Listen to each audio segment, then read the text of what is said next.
long before the first English settlement appeared along the Atlantic coast, long before Spanish forts rose in Florida, and centuries before the word America carried the meaning it has today.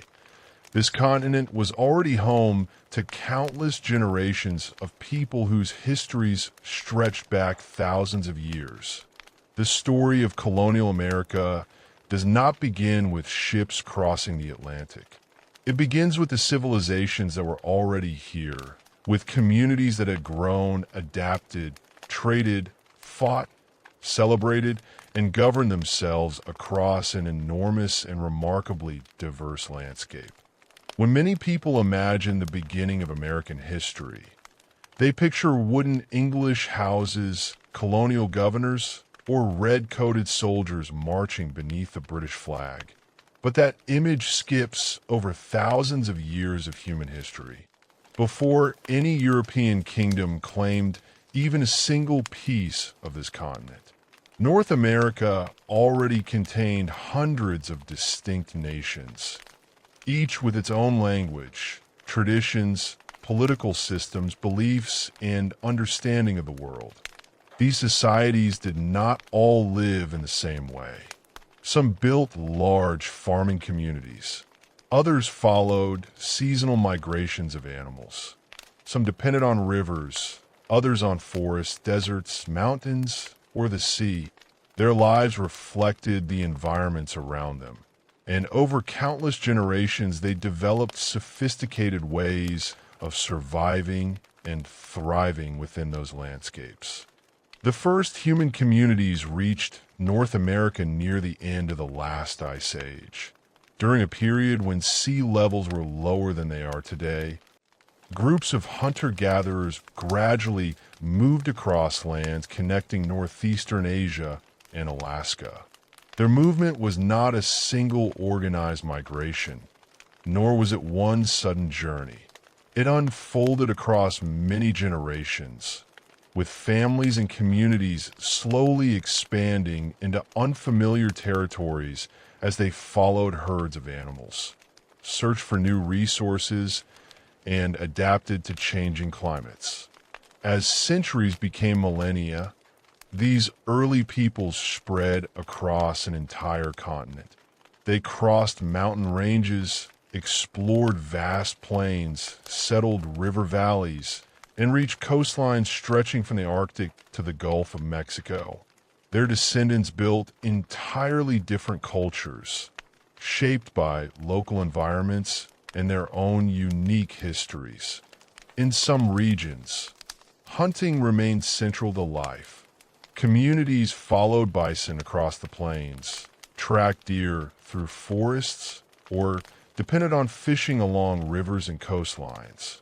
Elsewhere, people gradually shifted toward agriculture, discovering that certain crops could support larger populations and more permanent settlements. Among the most important of these crops was maize, often called corn today, alongside beans and squash. Maize became part of an agricultural system that many indigenous communities viewed as complementary, each plant helping the others grow. Together, these crops supported larger villages, healthier populations, and increasingly complex societies. As farming expanded, settlements became more permanent. Families built homes designed to last for generations. Food surpluses supported artisans, religious leaders, and political authorities. Communities no longer depended entirely on seasonal movement, allowing cultures to flourish in remarkable ways. Across the eastern woodlands, one series of civilizations became famous for constructing enormous earthworks, long before European cathedrals rose across much of northern Europe. Indigenous builders were shaping massive ceremonial landscapes from carefully moved soil, creating mounds that served religious, political, and social purposes.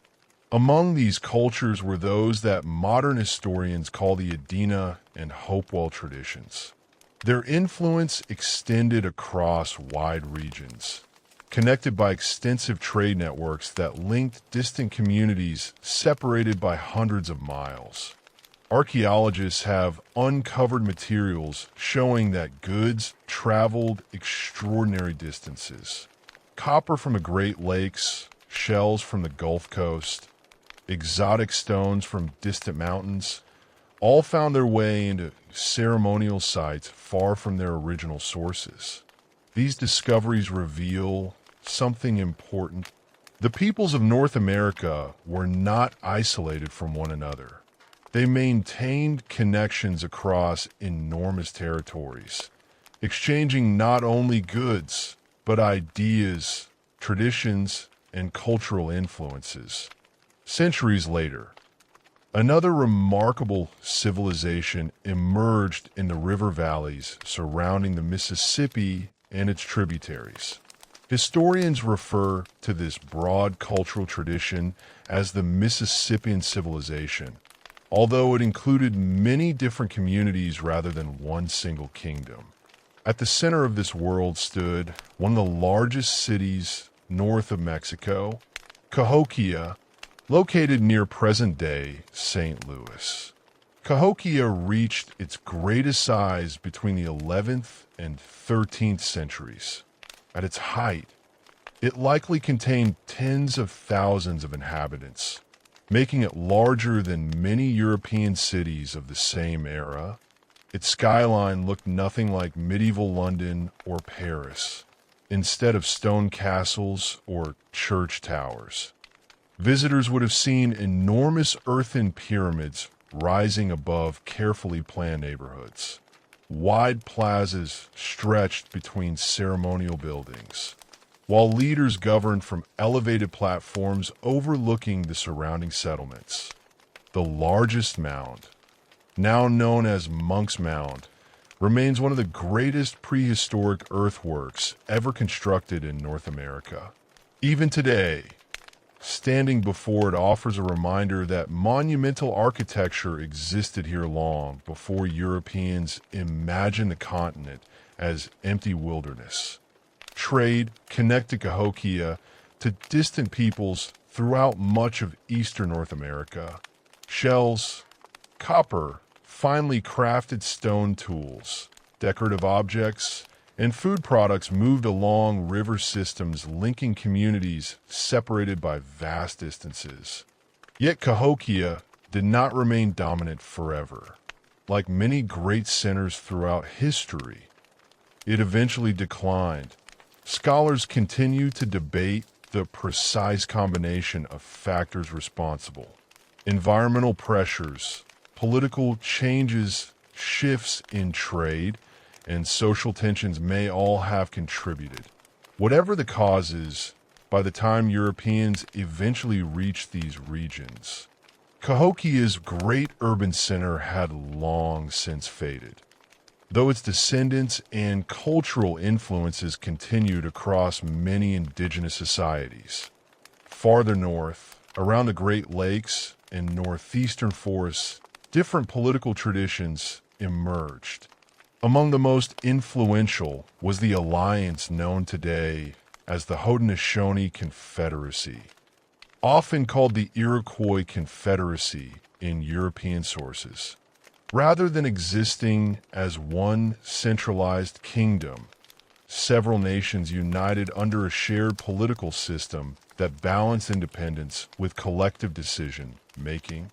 Councils met to discuss matters affecting the Confederacy. Leaders relied upon established traditions, diplomacy, and carefully maintained agreements. This political structure impressed many European observers who later encountered it. Some colonial writers remarked upon the sophisticated methods by which disputes were discussed, alliances maintained, and decisions reached through extended consultation rather than simple command. The Haudenosaunee demonstrated that stable political unions could emerge without resembling European monarchies. Their system reflected their own traditions, values, and historical experience, developed entirely independent of European influence. Meanwhile, in the arid Southwest, another remarkable story unfolded. Life in this region demanded different solutions. Rainfall was limited. Summers were harsh. Rivers became lifelines. Communities ancestral to today's Pueblo peoples developed sophisticated irrigation systems that directed precious water toward agricultural fields. They constructed multi-story buildings from stone and adobe, some built beneath protective cliff overhangs. Others arranged in carefully planned towns surrounded by open plazas used for ceremonies and communal life. These settlements reflected generations of engineering knowledge adapted to difficult environmental conditions. Their architecture blended practicality with spiritual meaning, demonstrating deep understanding of both landscape and community organization. Farther west, along the Pacific coast, entirely different cultures flourished. Here, rivers and oceans shaped everyday existence. Massive salmon runs provided dependable food supplies. Coastal forests offered timber for houses, canoes, and ceremonial carvings. Maritime trade linked neighboring peoples across hundreds of miles. Communities built impressive wooden homes, created elaborate artistic traditions, and developed ceremonial practices expressing both social identity and spiritual belief. Towering carved poles, intricate masks, woven textiles, and carefully crafted canoes reflected cultures whose sophistication depended not upon agriculture alone, but upon abundant marine resources and highly organized social systems. Despite their differences, these societies shared one fundamental reality. This continent already possessed an ancient human history. There was no single indigenous civilization, no unified empire stretching across North America. Instead, there existed hundreds of nations connected through constantly shifting relationships. Trade linked distant peoples. Marriage created alliances.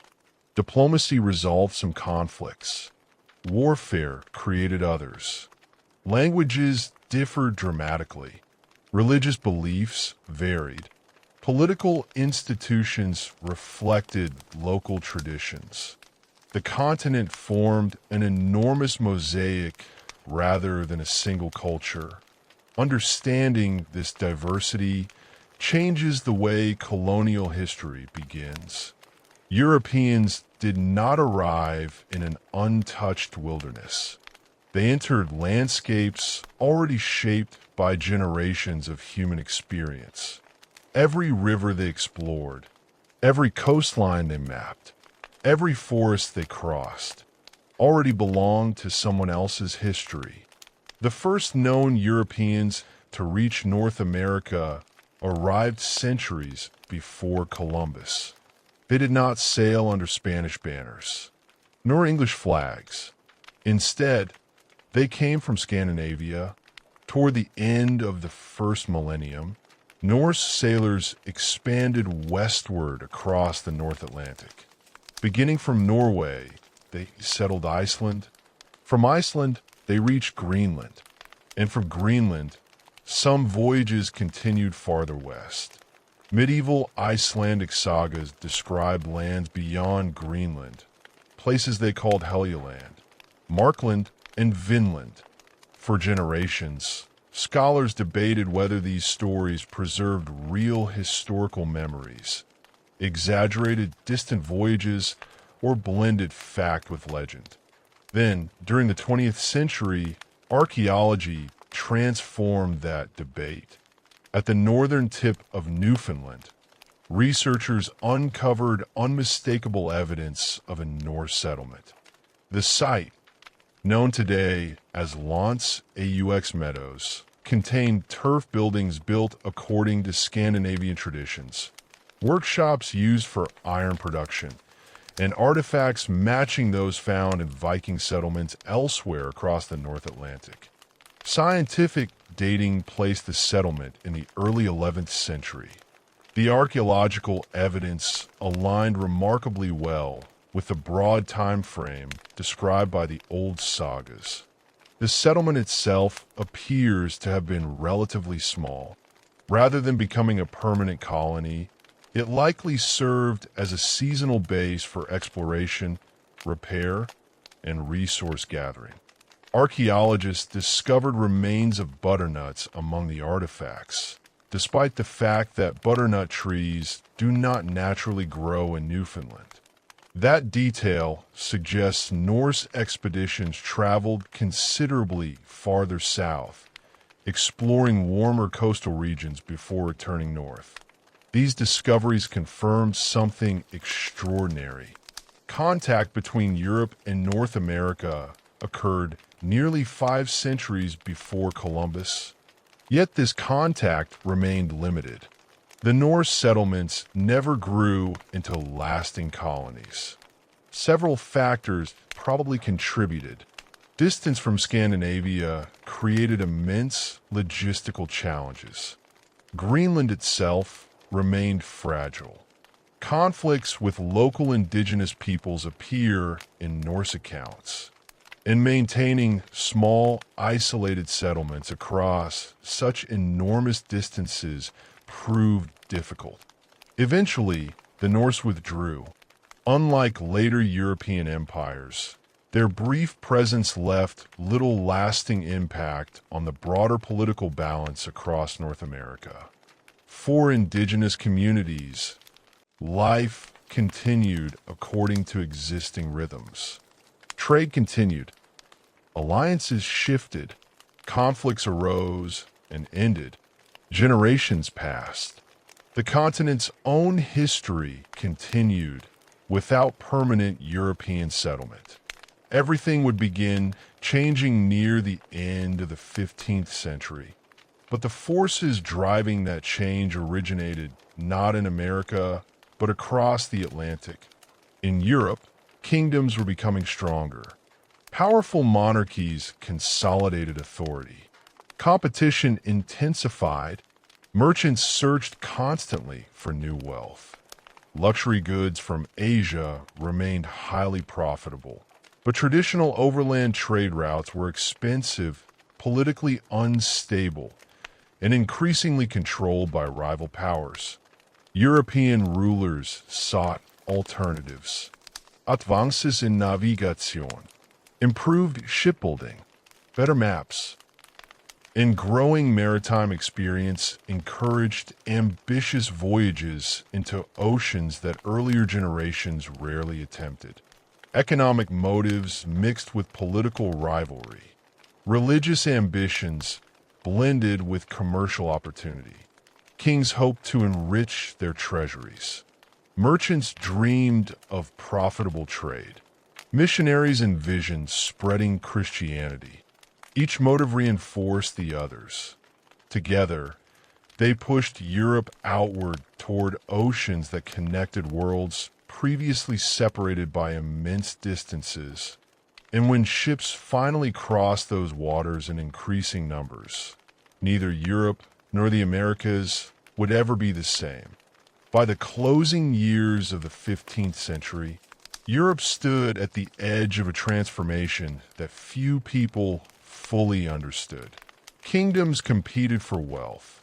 Merchants searched for new trade routes, and rulers looked beyond familiar horizons toward oceans that had long inspired both curiosity and fear. The Atlantic, once viewed by many as the edge of the known world, was becoming a highway that connected continents, cultures, and eventually empires. Among the kingdoms driving this change, the recently united crowns of Castile and Aragon, the foundations of what we now call Spain, emerged with extraordinary confidence. Their rulers had completed centuries of warfare against Muslim kingdoms on the Iberian Peninsula, consolidating royal authority and seeking new opportunities beyond Europe. Success at home encouraged greater ambition abroad. At the same time, Portugal had already demonstrated what determined maritime exploration could achieve.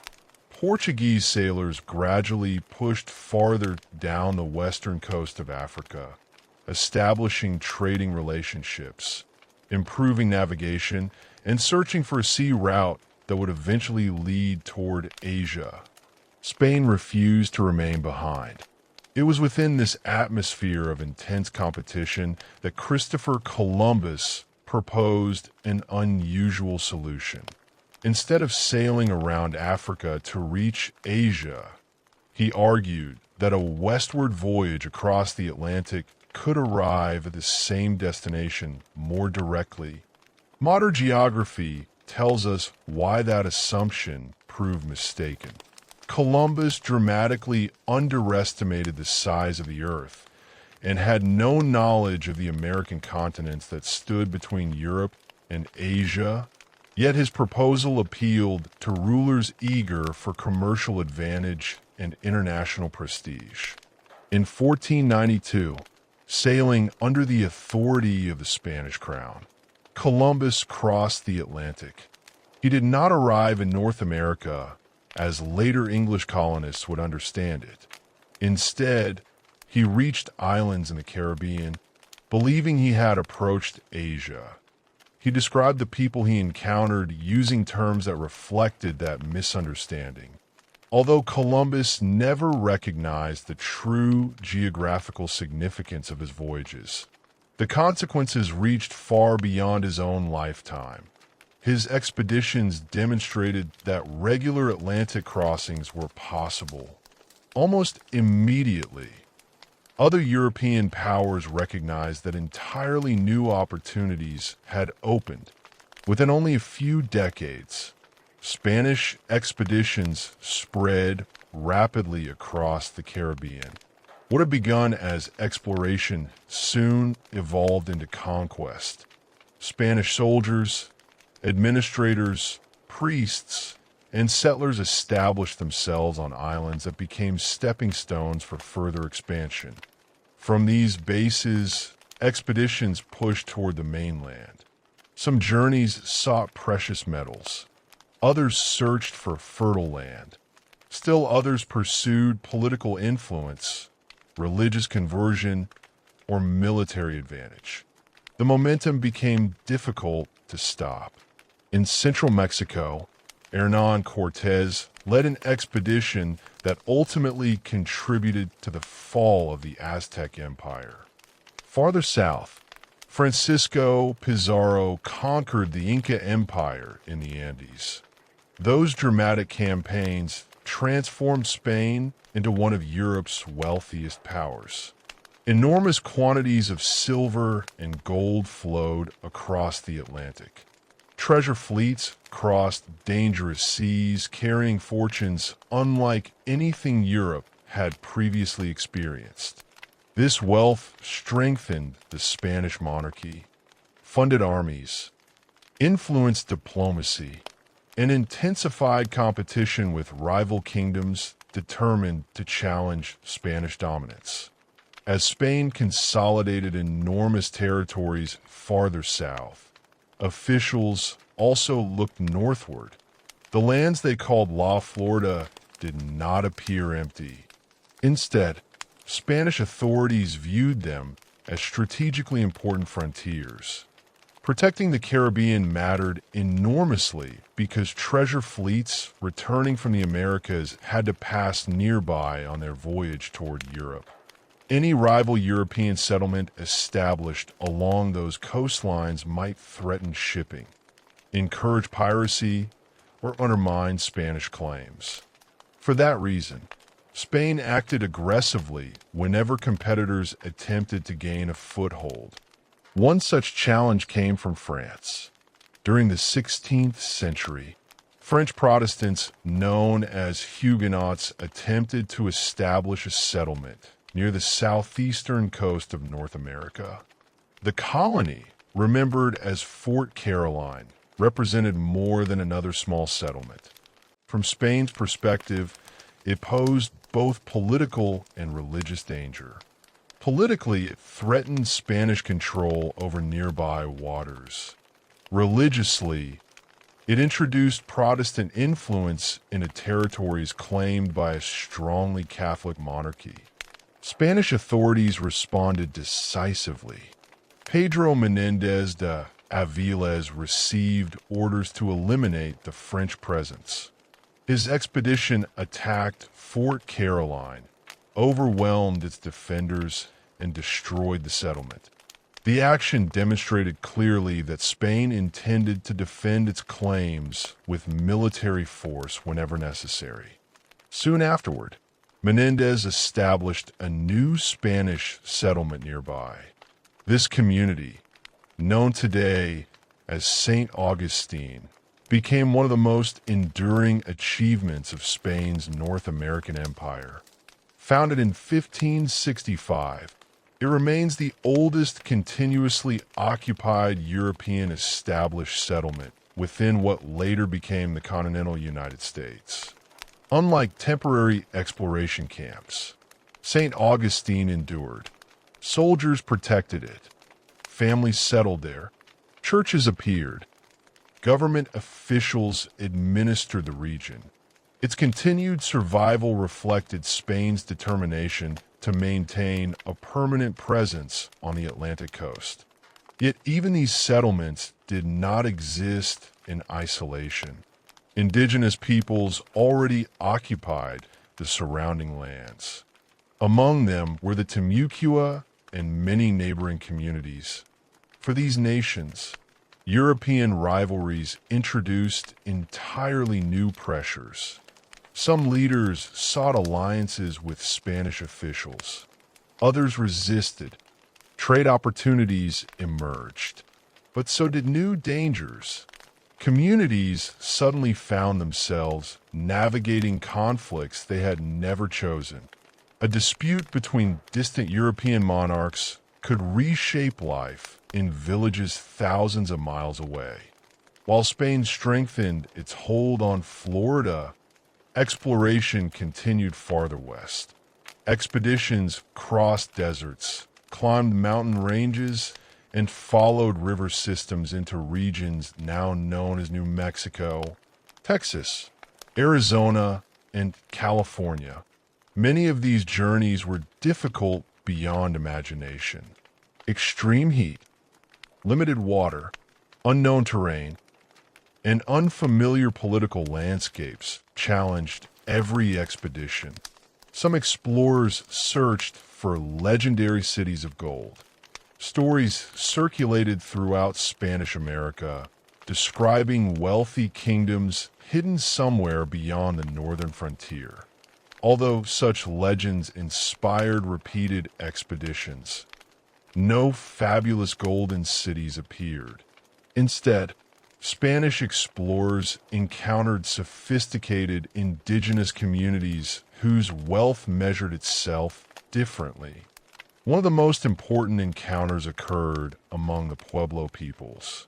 Unlike many groups Europeans had previously met, Pueblo communities already lived in permanent towns. They practiced agriculture, constructed substantial multi-story buildings, maintained long-established religious traditions, and organized themselves through complex social structures refined over many generations. Spanish officials recognized these settlements as valuable centers for expansion.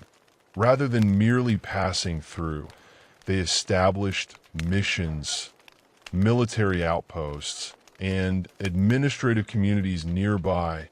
The mission system became central to Spain's strategy across much of North America. Franciscan missionaries accompanied soldiers into frontier regions. Their purpose extended beyond preaching Christianity. Spanish authorities believed conversion should also reshape everyday life. Communities were encouraged and sometimes compelled to adopt European farming practices, language, clothing, and social customs. Mission churches became centers of religious instruction, but they also represented broader colonial authority. Conversion often involved abandoning traditional ceremonies. Sacred objects might be destroyed. Indigenous religious leaders lost influence. Children sometimes received instruction designed to replace ancestral beliefs with Christian teachings. Spanish officials also demanded labor. Communities provided workers for construction, agriculture, livestock management, and other colonial projects. Tribute obligations added further burdens. Over time, resentment accumulated, not because every interaction involved violence. Relationships varied considerably from one community to another. Some Pueblo families accepted aspects of Spanish life. Others cooperated for practical reasons. Some embraced Christianity sincerely. Many blended older traditions with new beliefs. Yet beneath these adaptations, frustration steadily grew. Traditional ceremonies continued secretly. Community leaders discussed the future. Generations who remembered life before Spanish rule passed their experiences to younger people. Eventually, decades of tension erupted. In 1680, one of the most remarkable indigenous uprisings in North American history unfolded. Known today as the Pueblo Revolt, it united numerous Pueblo communities in coordinated resistance against Spanish rule. One of its principal leaders, remembered as Pope, helped organize communication across remarkable distances despite constant danger. Messengers traveled quietly between villages. Plans remained hidden until the chosen moment. When the uprising began, it spread rapidly. Spanish missions were attacked. Settlements fell. Missionaries and soldiers fled southward. For a time, Spanish authority across much of New Mexico collapsed completely. The revolt represented far more than local violence. It demonstrated that indigenous nations remained powerful political actors capable of organizing complex military resistance despite decades of colonial pressure. For approximately 12 years, Spanish rule disappeared from much of the region. Only later did Spanish authorities gradually return. Even then, their approach changed. Officials recognized that earlier policies had produced catastrophic resistance. Missionaries became somewhat more cautious. Direct assaults on Pueblo religious life declined. Practical compromise increasingly replaced uncompromising coercion. Spain recovered influence, but never again possessed quite the same confidence it had once displayed. The Pueblo Revolt remains one of the clearest reminders that colonial expansion never proceeded without determined resistance. European empires possessed military advantages, yet they rarely exercised absolute control. Success often depended upon negotiation, local alliances, compromise, and continual adaptation.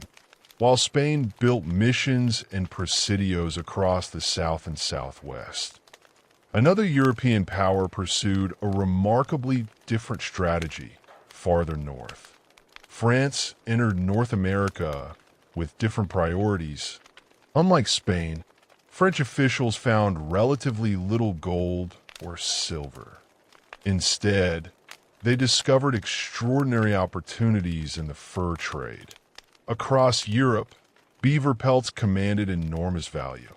Fashion created constant demand for felt hats. Merchants recognized that North America's forests contained abundant resources capable of generating tremendous profits. Rather than establishing densely populated agricultural colonies immediately, France focused upon commerce. Explorers traveled rivers. Traders formed partnerships. Missionaries followed. Together, they created an expanding network stretching deep into the continent. One figure became especially important in shaping this northern empire: Samuel de Champlain, an accomplished navigator, mapmaker, and diplomat. Champlain understood something many European leaders gradually learned through experience. French survival depended upon indigenous partnerships. French settlements remained relatively small. Colonists could not navigate vast interior waterways alone, nor could they hunt enough furs themselves to sustain profitable trade. Local knowledge proved indispensable. In 1608, Champlain helped establish Quebec along the St. Lawrence River. Its location offered several advantages. Ships could reach it from the Atlantic. Nearby river systems connected distant interior regions, and surrounding indigenous nations already participated in extensive trade networks. Champlain invested considerable effort in building alliances. Among France's most significant partners were the Huron-Wendat Confederacy. These relationships involved mutual benefit. French traders gained access to valuable pelts gathered from interior hunting territories. Indigenous partners received metal tools, weapons, textiles, and other European goods. Trade strengthened existing economic systems, yet also transformed them. Firearms gradually altered military balances. Metal tools changed daily work. European products became increasingly woven into local economies.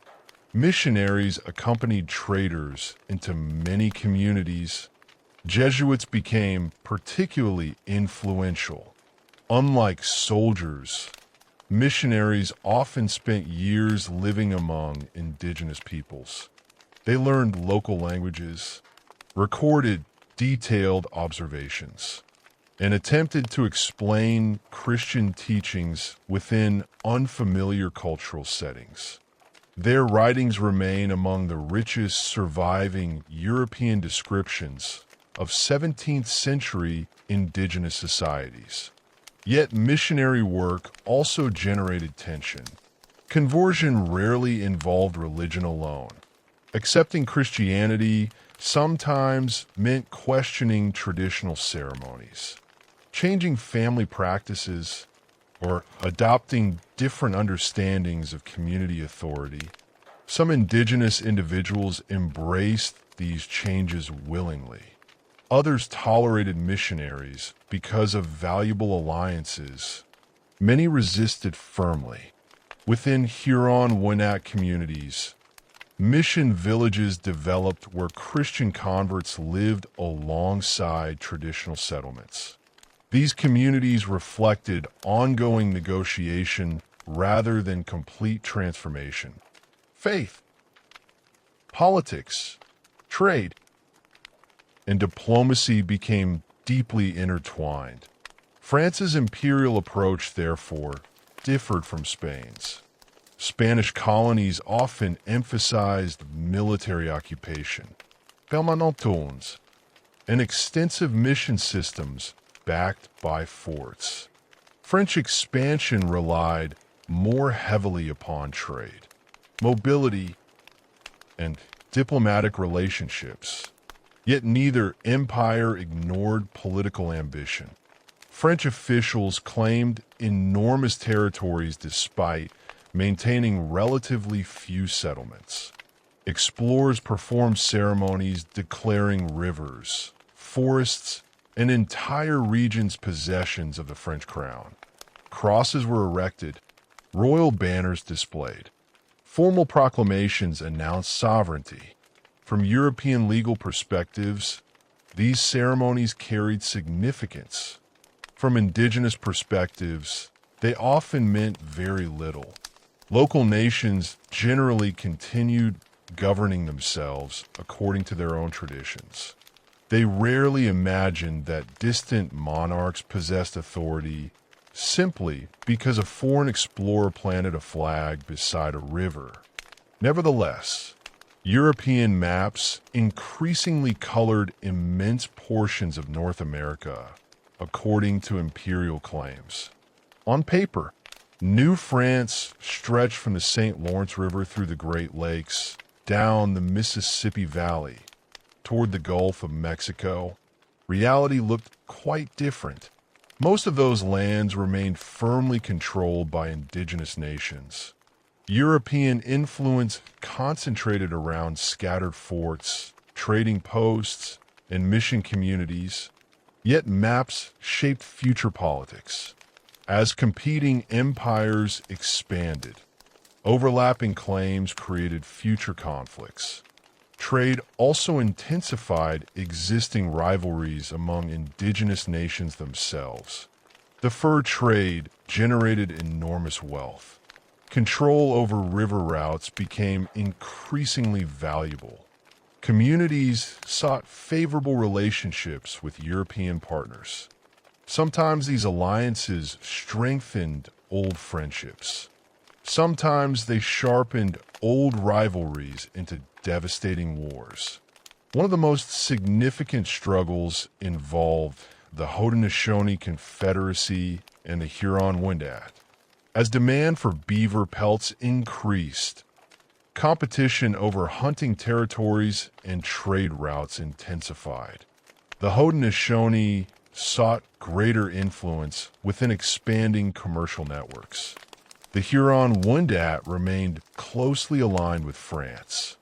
Conflict followed. The series of campaigns historians often call the Beaver Wars reshaped much of northeastern North America. French support for their allies drew them directly into struggles that had originated among indigenous powers. Likewise, indigenous leaders strategically used European alliances to strengthen their own positions. Neither side simply controlled the other. Instead, diplomacy became increasingly complex. Every decision carried consequences. Disease added another devastating dimension. European illnesses spread repeatedly through communities lacking previous exposure. Smallpox, measles, influenza, and other epidemics struck populations with terrible force. Entire villages disappeared. Political leadership weakened. Trade networks fractured.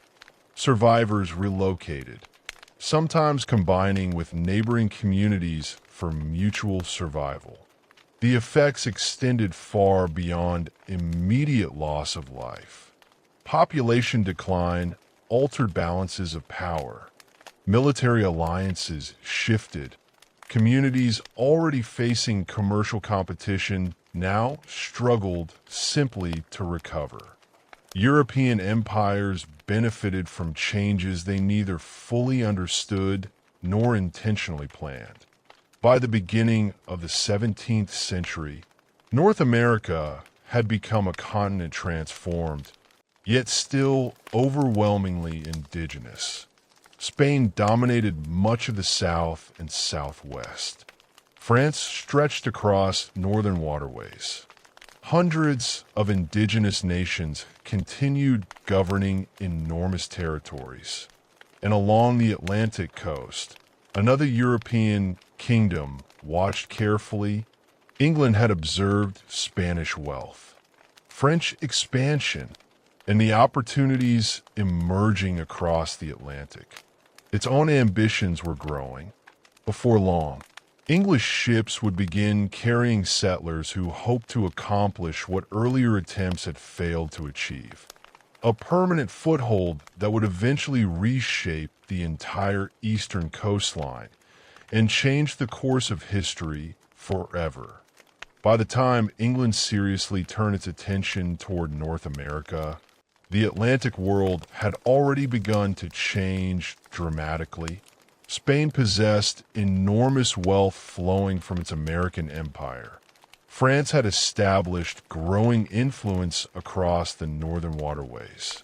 Portugal controlled valuable trade routes stretching toward Africa and Asia. England remained an ambitious kingdom, but one still searching for its place among Europe's expanding overseas powers. For English rulers, merchants, and influential landowners, the question became increasingly urgent. If rival kingdoms continued building overseas empires while England remained on the sidelines, would the nation eventually fall behind both economically and politically? The answer, in the minds of many English leaders, was clear. England needed colonies of its own. Several motivations pushed the kingdom toward that conclusion at the same time. Some hoped to discover precious metals that might rival Spain's silver mines. Others imagined profitable trade with Asia through routes yet unknown. Merchants dreamed of new markets for English goods. Religious groups saw opportunities to spread Protestant Christianity. Military planners envisioned bases from which English ships could challenge Spanish influence across the Atlantic. Even domestic problems encouraged overseas expansion. England's population had grown steadily during the 16th century. Land became more difficult for many ordinary families to obtain. Cities expanded rapidly. Poverty increased. Unemployment troubled many regions. Some influential writers argued that colonies could relieve social pressures by offering land and opportunity to people who struggled at home. Whether those promises reflected reality mattered less than the optimism surrounding them. North America gradually became a place where many projected their hopes. One of the earliest champions of English colonization was Sir Humphrey Gilbert. He believed England should establish permanent settlements that would strengthen the kingdom while opening new commercial possibilities. Although his own efforts ended unsuccessfully, the idea survived him. Another prominent figure, Sir Walter Raleigh, continued pursuing colonial ventures with support from Queen Elizabeth I. Raleigh's ambitions led to one of history's most enduring mysteries, the colony at Roanoke. Located on an island along the coast of what is now North Carolina, Roanoke represented England's first serious attempt to establish a permanent settlement in North America. The first group of colonists struggled almost immediately. Supplies proved inadequate. Relations with nearby indigenous communities became strained.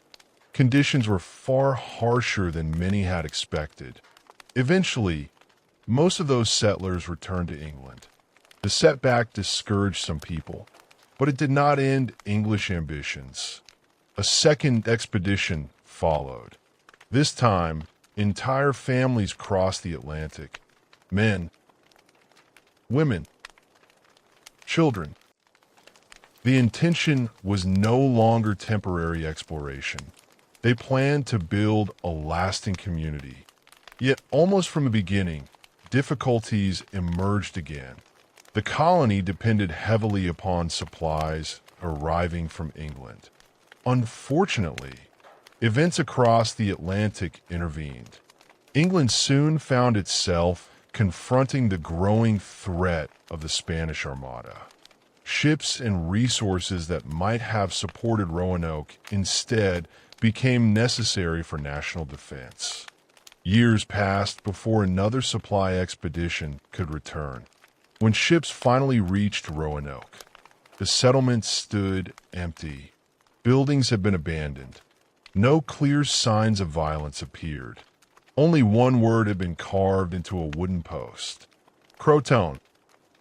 The meaning of that single word has fascinated historians for centuries. Perhaps the colonists relocated to nearby indigenous communities. Perhaps they attempted to establish themselves elsewhere. Disease, starvation, conflict, assimilation. Several explanations remain possible, yet definitive evidence has never emerged.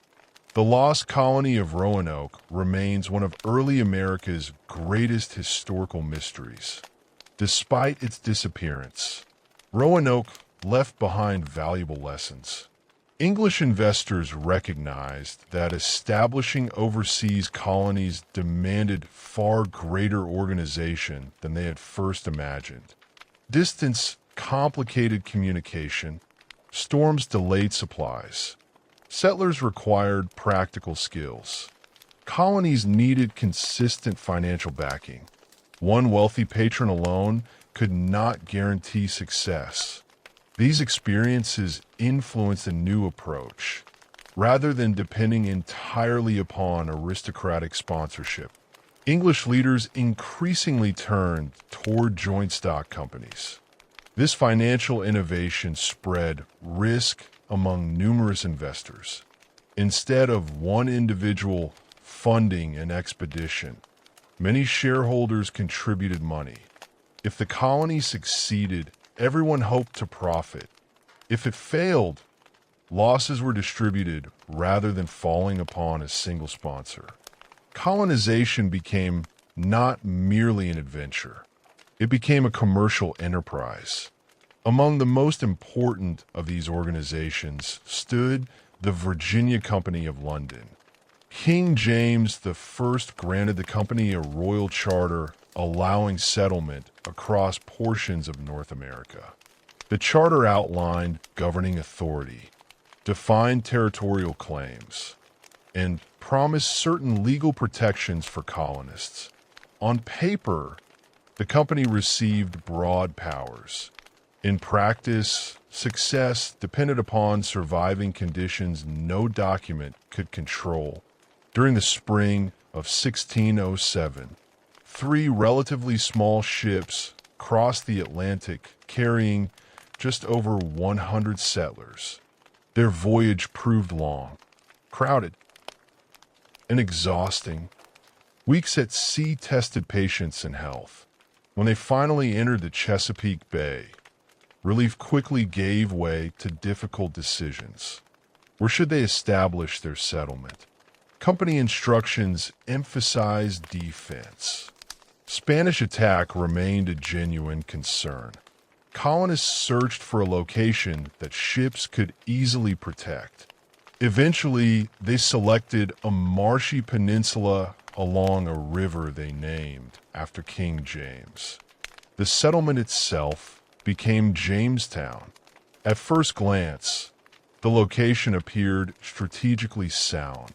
Ships could anchor nearby. The narrow peninsula offered defensive advantages. Enemies approaching by land faced limited access. Yet the very features that made Jamestown defensible also created serious problems. The surrounding marshes bred mosquitoes. Fresh drinking water mixed with incoming salt water during dry periods. Disease spread easily. Agriculture proved difficult. Many colonists did not recognize these dangers until it was too late. Even the composition of the settlement reflected unrealistic expectations.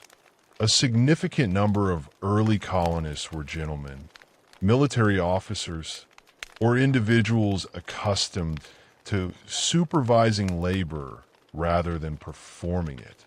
Relatively few possessed practical farming experience. Others hoped quick discoveries of gold or valuable minerals would make hard agricultural work unnecessary. Many imagined wealth lay just beyond the next river. The reality proved far different. Food shortages emerged quickly. Construction advanced slowly. Illness spread throughout the settlement. Internal disagreements weakened leadership. Several members of the governing council argued bitterly over authority. Decision-making became increasingly difficult at precisely the moment unity mattered most. Among the colony's early leaders, one man eventually assumed particular importance. Captain John Smith. Smith had lived an unusually adventurous life even before arriving in Virginia.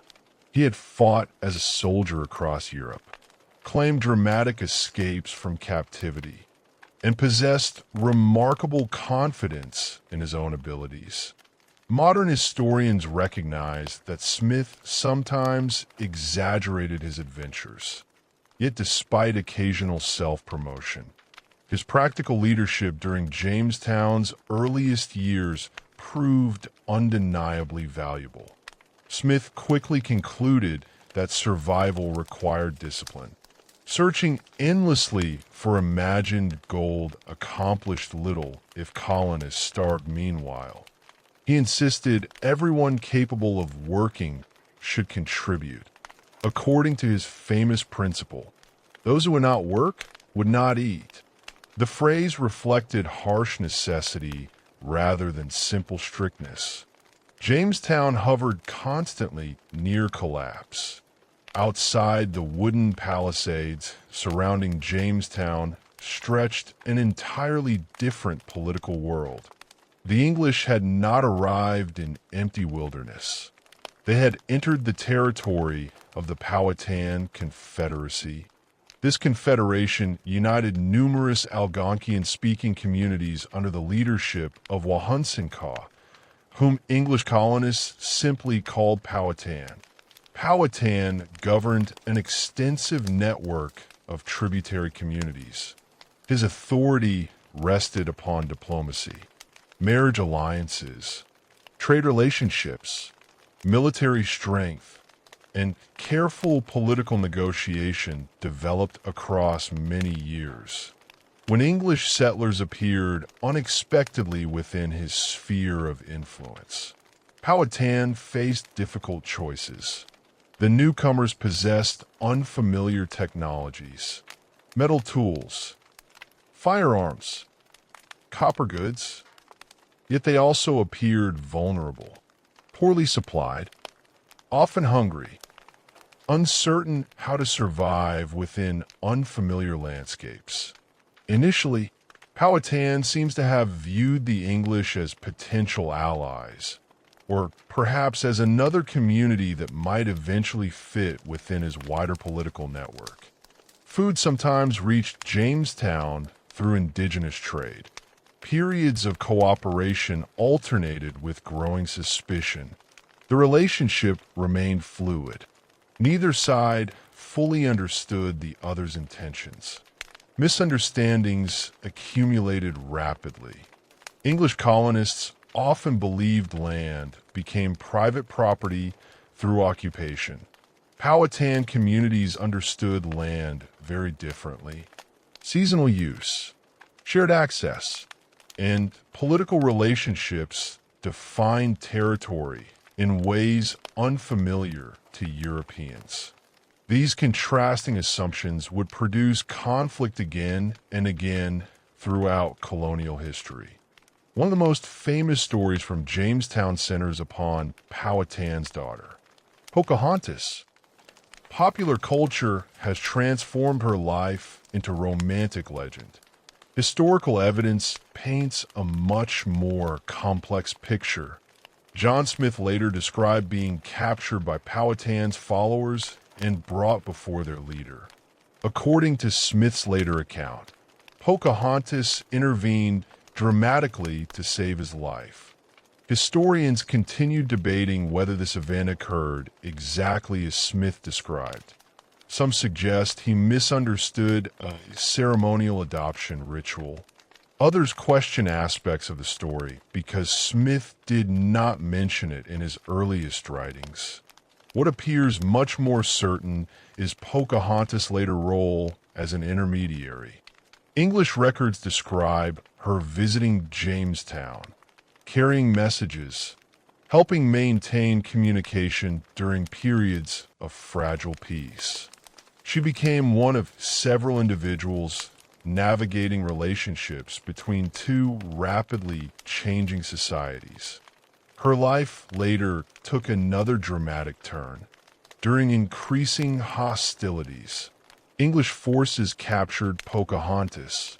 While living among the colonists, she converted to Christianity, received the name Rebecca, and married John Rolfe, an English planter.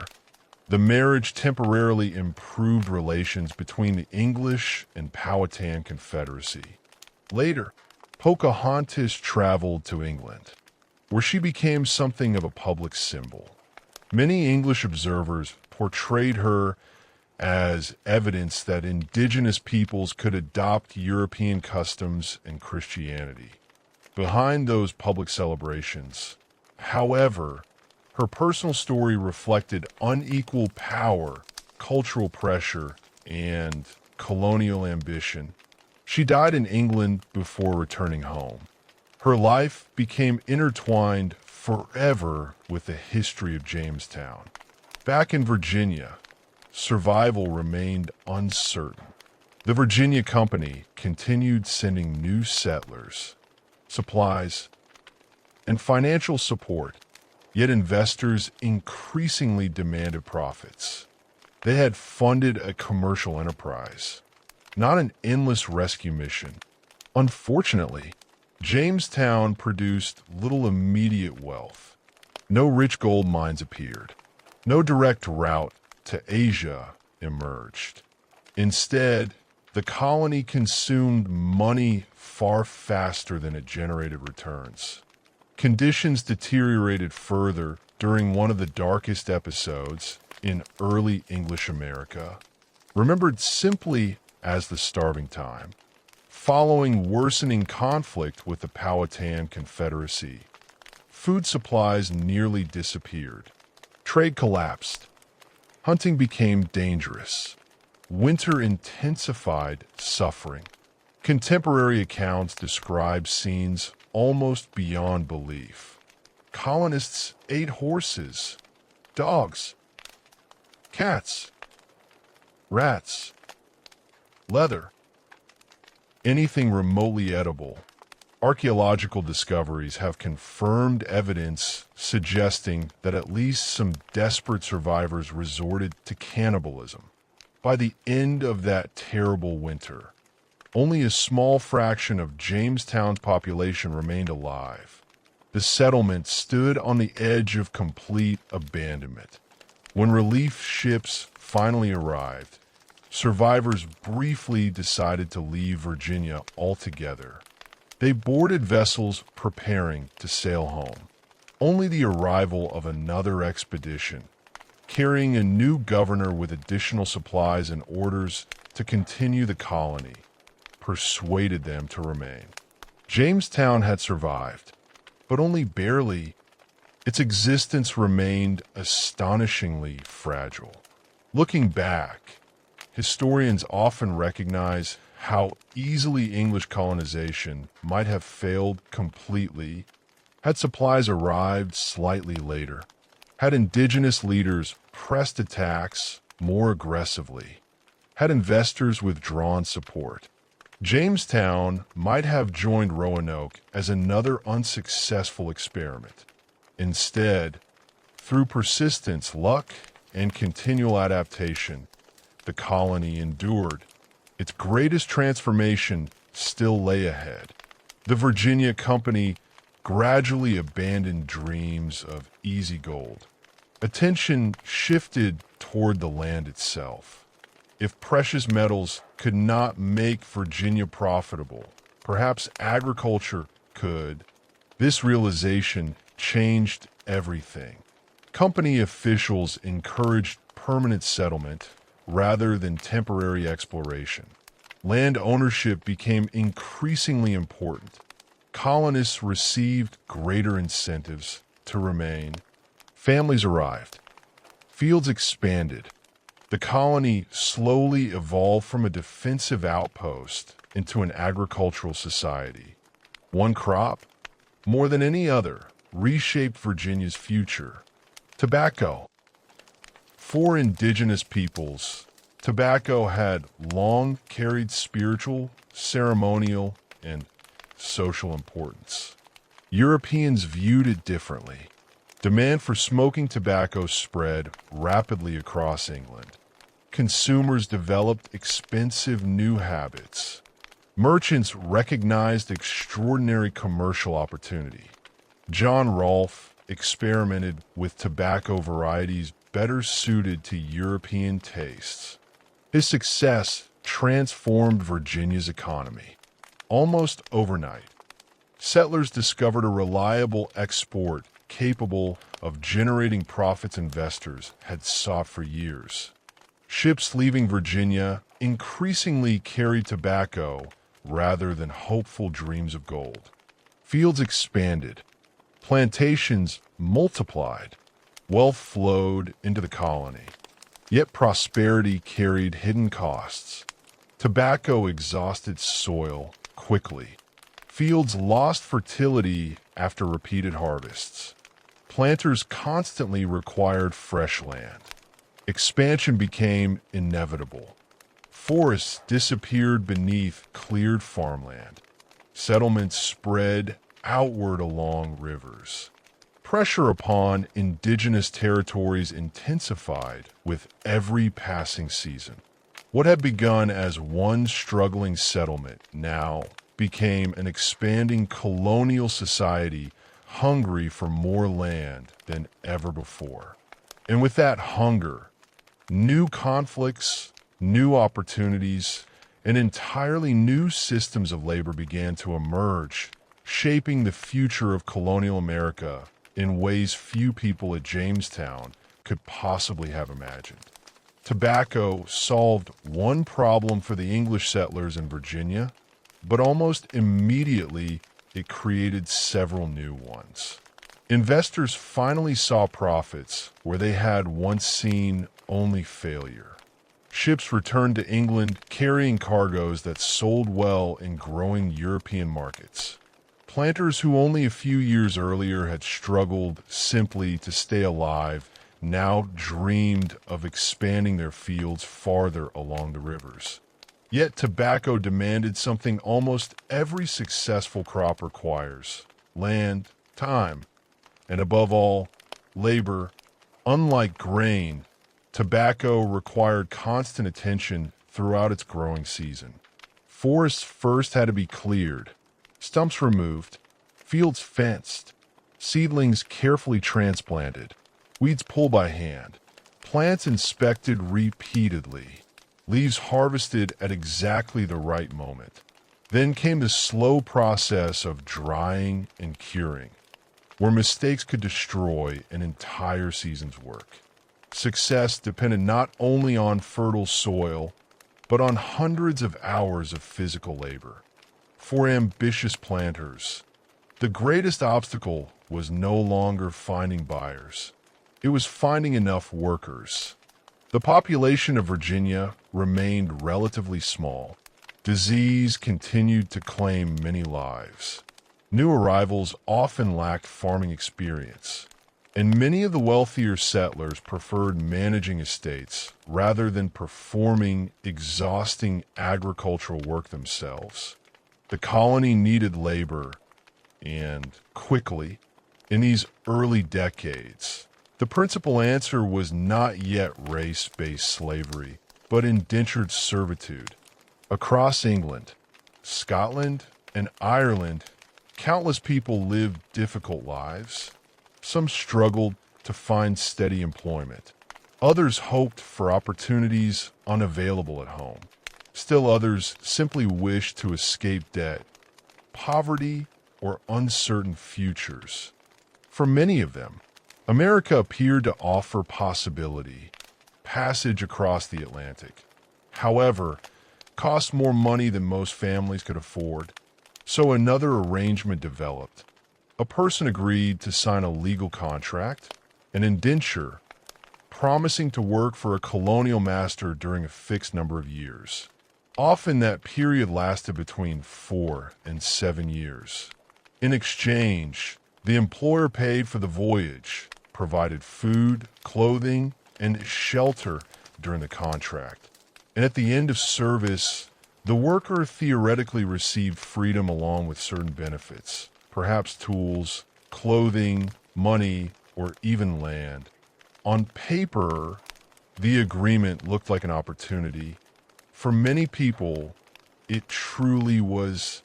Thousands willingly accepted indentured contracts, believing temporary hardship would eventually lead to independence. Reality, however, varied enormously. Crossing the Atlantic itself remained dangerous. Disease spread easily aboard crowded ships. Storm delayed voyage. Food spoiled. Fresh water became scarce. Some servants arrived weakened before beginning a single day's work. Life after arrival could prove equally difficult. Indentured servants worked long hours under strict supervision. Many performed heavy agricultural labor from sunrise until sunset. Punishments for breaking contracts included extended service, physical discipline, or imprisonment. Masters held considerable authority. Some treated servants reasonably, others did not. Mortality remained high, especially during Virginia's unhealthy early decades. Many servants never lived long enough to enjoy the freedom they had been promised. Yet thousands did survive, and when their contracts ended, they entered colonial society as free people. Some acquired land, started families, opened businesses, or established farms of their own. The possibility of upward mobility, however limited, distinguished indentured servitude from the permanent system of slavery that would later dominate. As tobacco profits expanded, colonial leaders introduced another policy that encouraged rapid settlement: the headright system. Under this arrangement, anyone who paid transportation costs for another migrant could receive a grant of land from the colonial government. Typically, 50 acres were awarded for each person whose passage had been financed. The implications were enormous. A wealthy planter capable of sponsoring 20 laborers immediately gained 1,000 acres. Sponsor 50 workers received 2,500 acres. Land and labor became inseparable. The more workers someone transported, the larger the estate they could accumulate. Large plantations spread steadily along Virginia's rivers. Waterways served as natural highways. Roads remained primitive, but ships could carry tobacco directly from plantation docks toward England. Owning riverfront land became especially valuable. Gradually, a small group of prosperous planters accumulated extraordinary influence. They controlled large estates, managed increasing numbers of servants, participated in colonial government, and built social networks connecting wealth, politics, and family. At the same time, another population steadily grew. Former indentured servants who had completed their contracts. Many hoped to claim fertile land near established settlements. Instead, they often discovered that the best locations already belonged to powerful planters. Good riverfront property became increasingly scarce. Opportunities narrowed. Some moved farther inland searching for available acreage. Others struggled as tenant farmers. Still others remained poor despite years of labor. Virginia gradually developed a social hierarchy far more complex than early promoters had imagined. At the top stood wealthy plantation owners. Beneath them, smaller farmers, then landless laborers, servants, and those still hoping to secure permanent independence. The colony increasingly resembled a society divided by wealth as much as by opportunity. During this same period, another Chesapeake colony emerged, Maryland. Its origins differed from Virginia's in important ways. King Charles I granted the territory to Cecilius Calvert, better known as Lord Baltimore. Unlike Virginia, which had begun under a commercial company, Maryland became a proprietary colony. The Calvert family exercised extensive authority over its affairs while remaining loyal to the English crown. Maryland also carried an important religious purpose.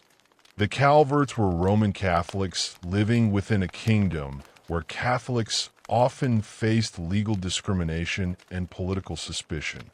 They hoped Maryland could provide a place where English Catholics might practice their faith with greater security. Reality proved more complicated. Protestants soon outnumbered Catholics within the colony. Religious tensions remained. Compromises became necessary. Maryland eventually adopted legislation intended to provide limited protection for several Christian groups. Though not complete religious equality by modern standards, these efforts represented an early attempt to reduce sectarian conflict. Economically, however, Maryland quickly followed Virginia's example. Tobacco dominated agriculture. Plantations expanded. Labor demands increased. Large landowners accumulated wealth. The Chesapeake region gradually developed a shared identity built around export agriculture and Atlantic commerce. Yet beneath this expanding economy, another profound transformation quietly began. When the first Africans arrived in English Virginia during the early 17th century, their legal status was not always identical. Historical records reveal a more complicated picture than many later generations assumed.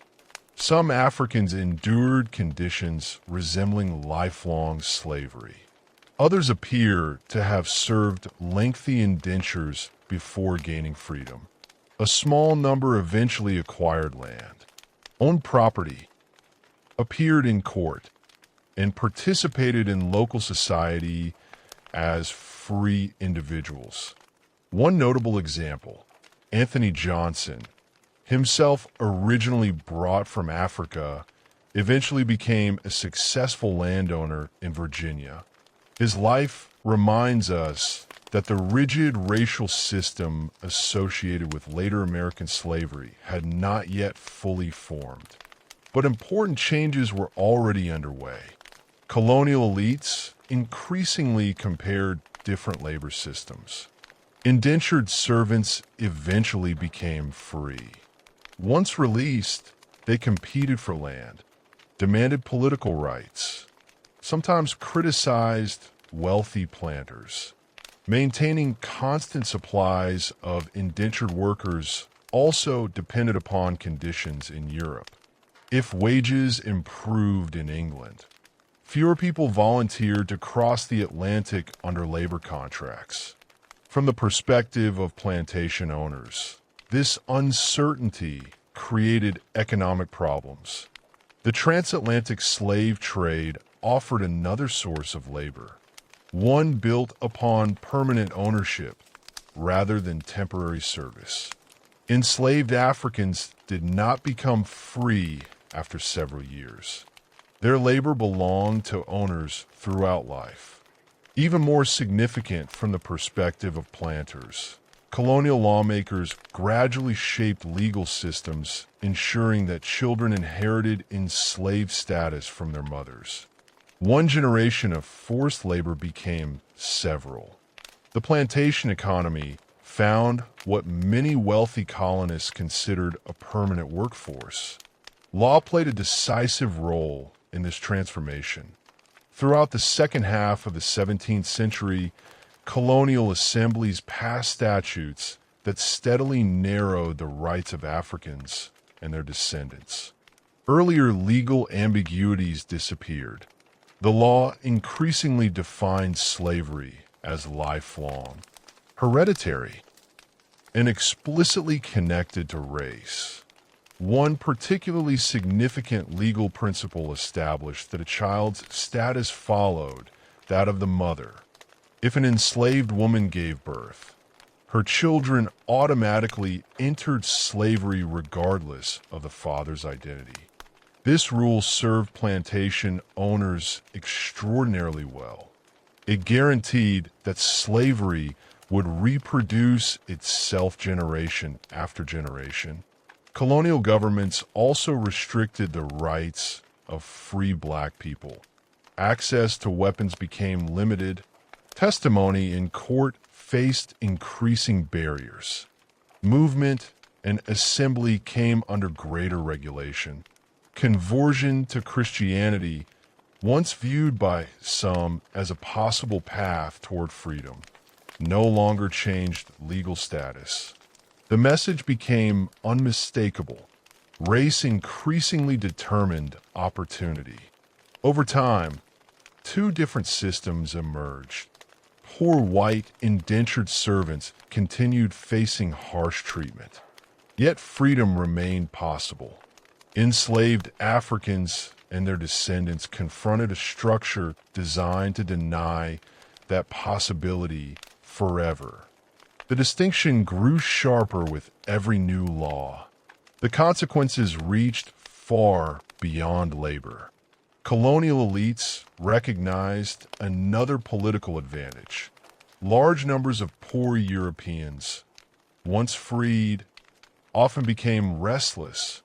Many lacked good land, resented wealthy planters, and demanded greater opportunity. Those frustrations eventually exploded into one of colonial Virginia's greatest internal crises, Bacon's Rebellion. During the 1670s, tensions simmered throughout Virginia. Frontier settlers wanted stronger protection against conflicts involving nearby indigenous nations. Many believed Governor William Berkeley favored wealthy coastal elites while neglecting ordinary colonists living farther inland. Nathaniel Bacon, himself a member of Virginia's upper class though politically opposed to Berkeley, became the focal point for growing dissatisfaction. Initially, disputes centered upon frontier defense. Settlers demanded permission to launch wider campaigns against indigenous communities.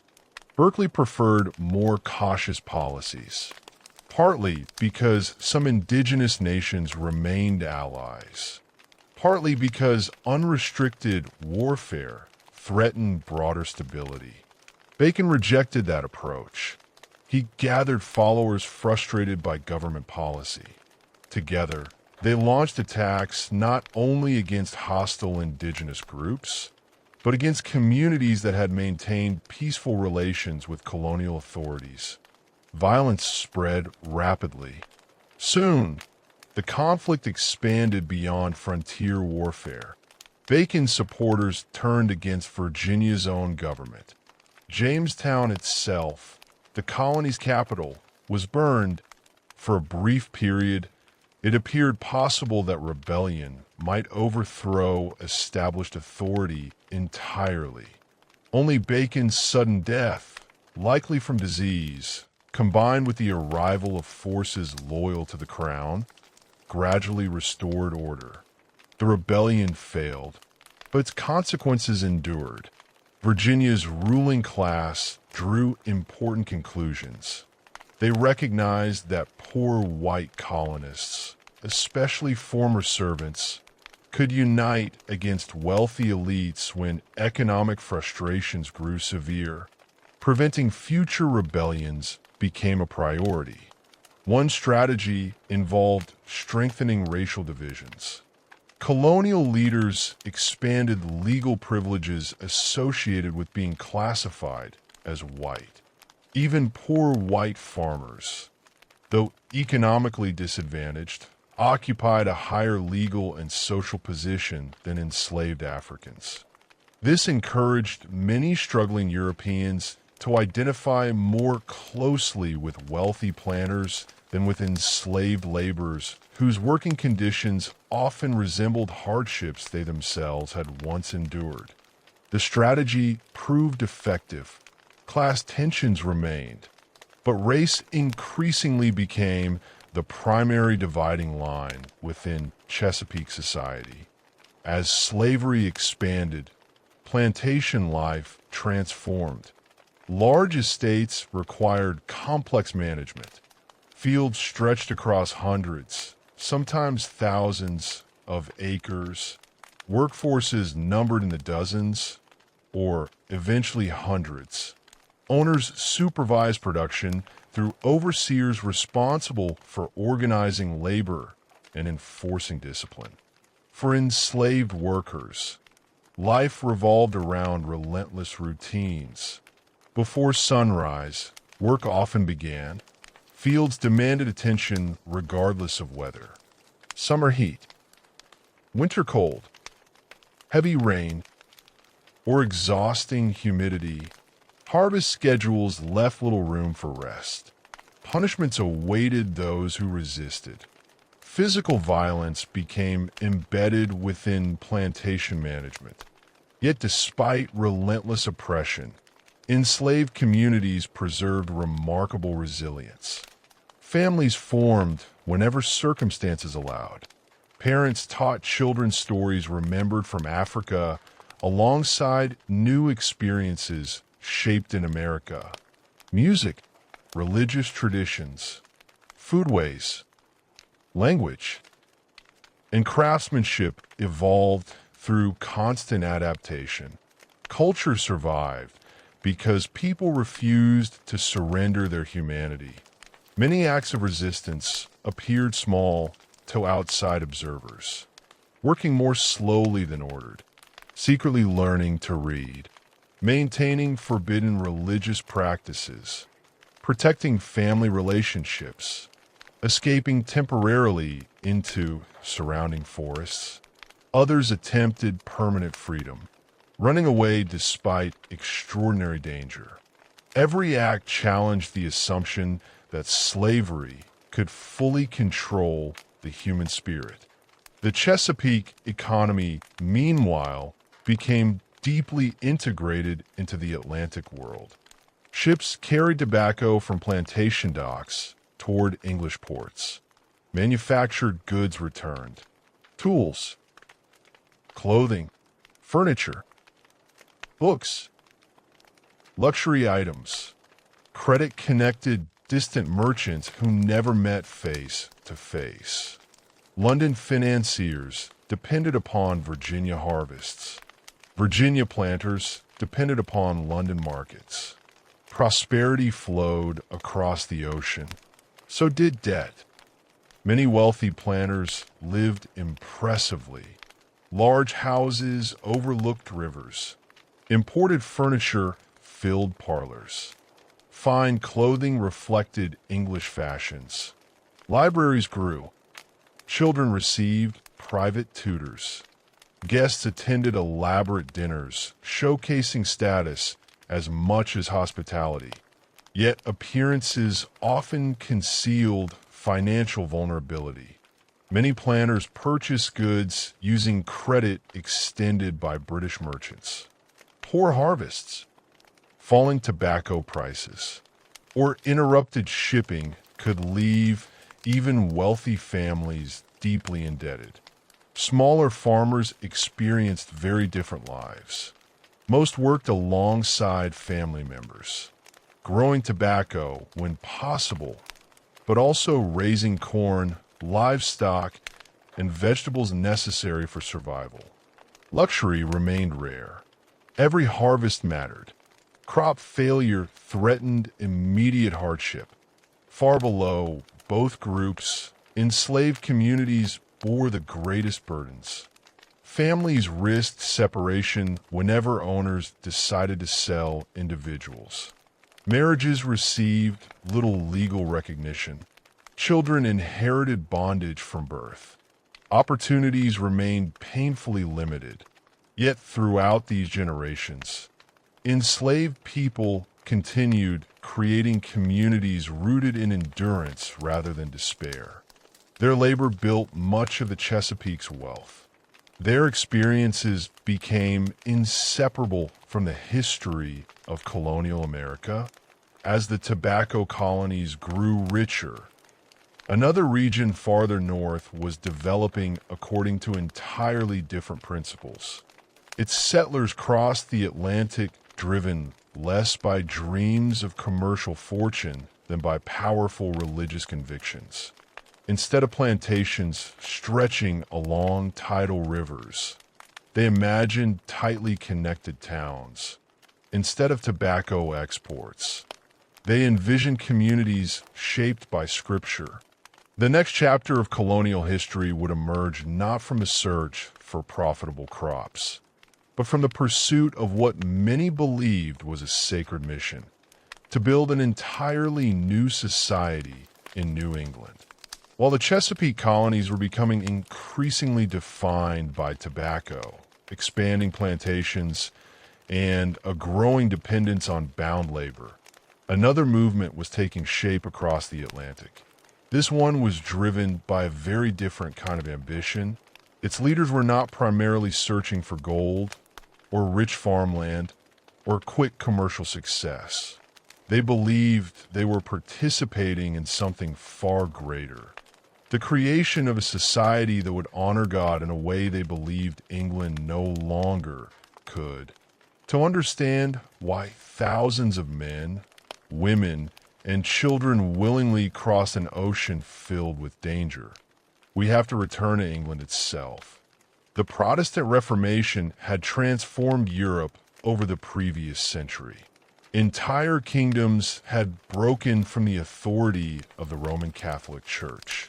New churches appeared, old institutions changed, and questions about faith became deeply connected to politics.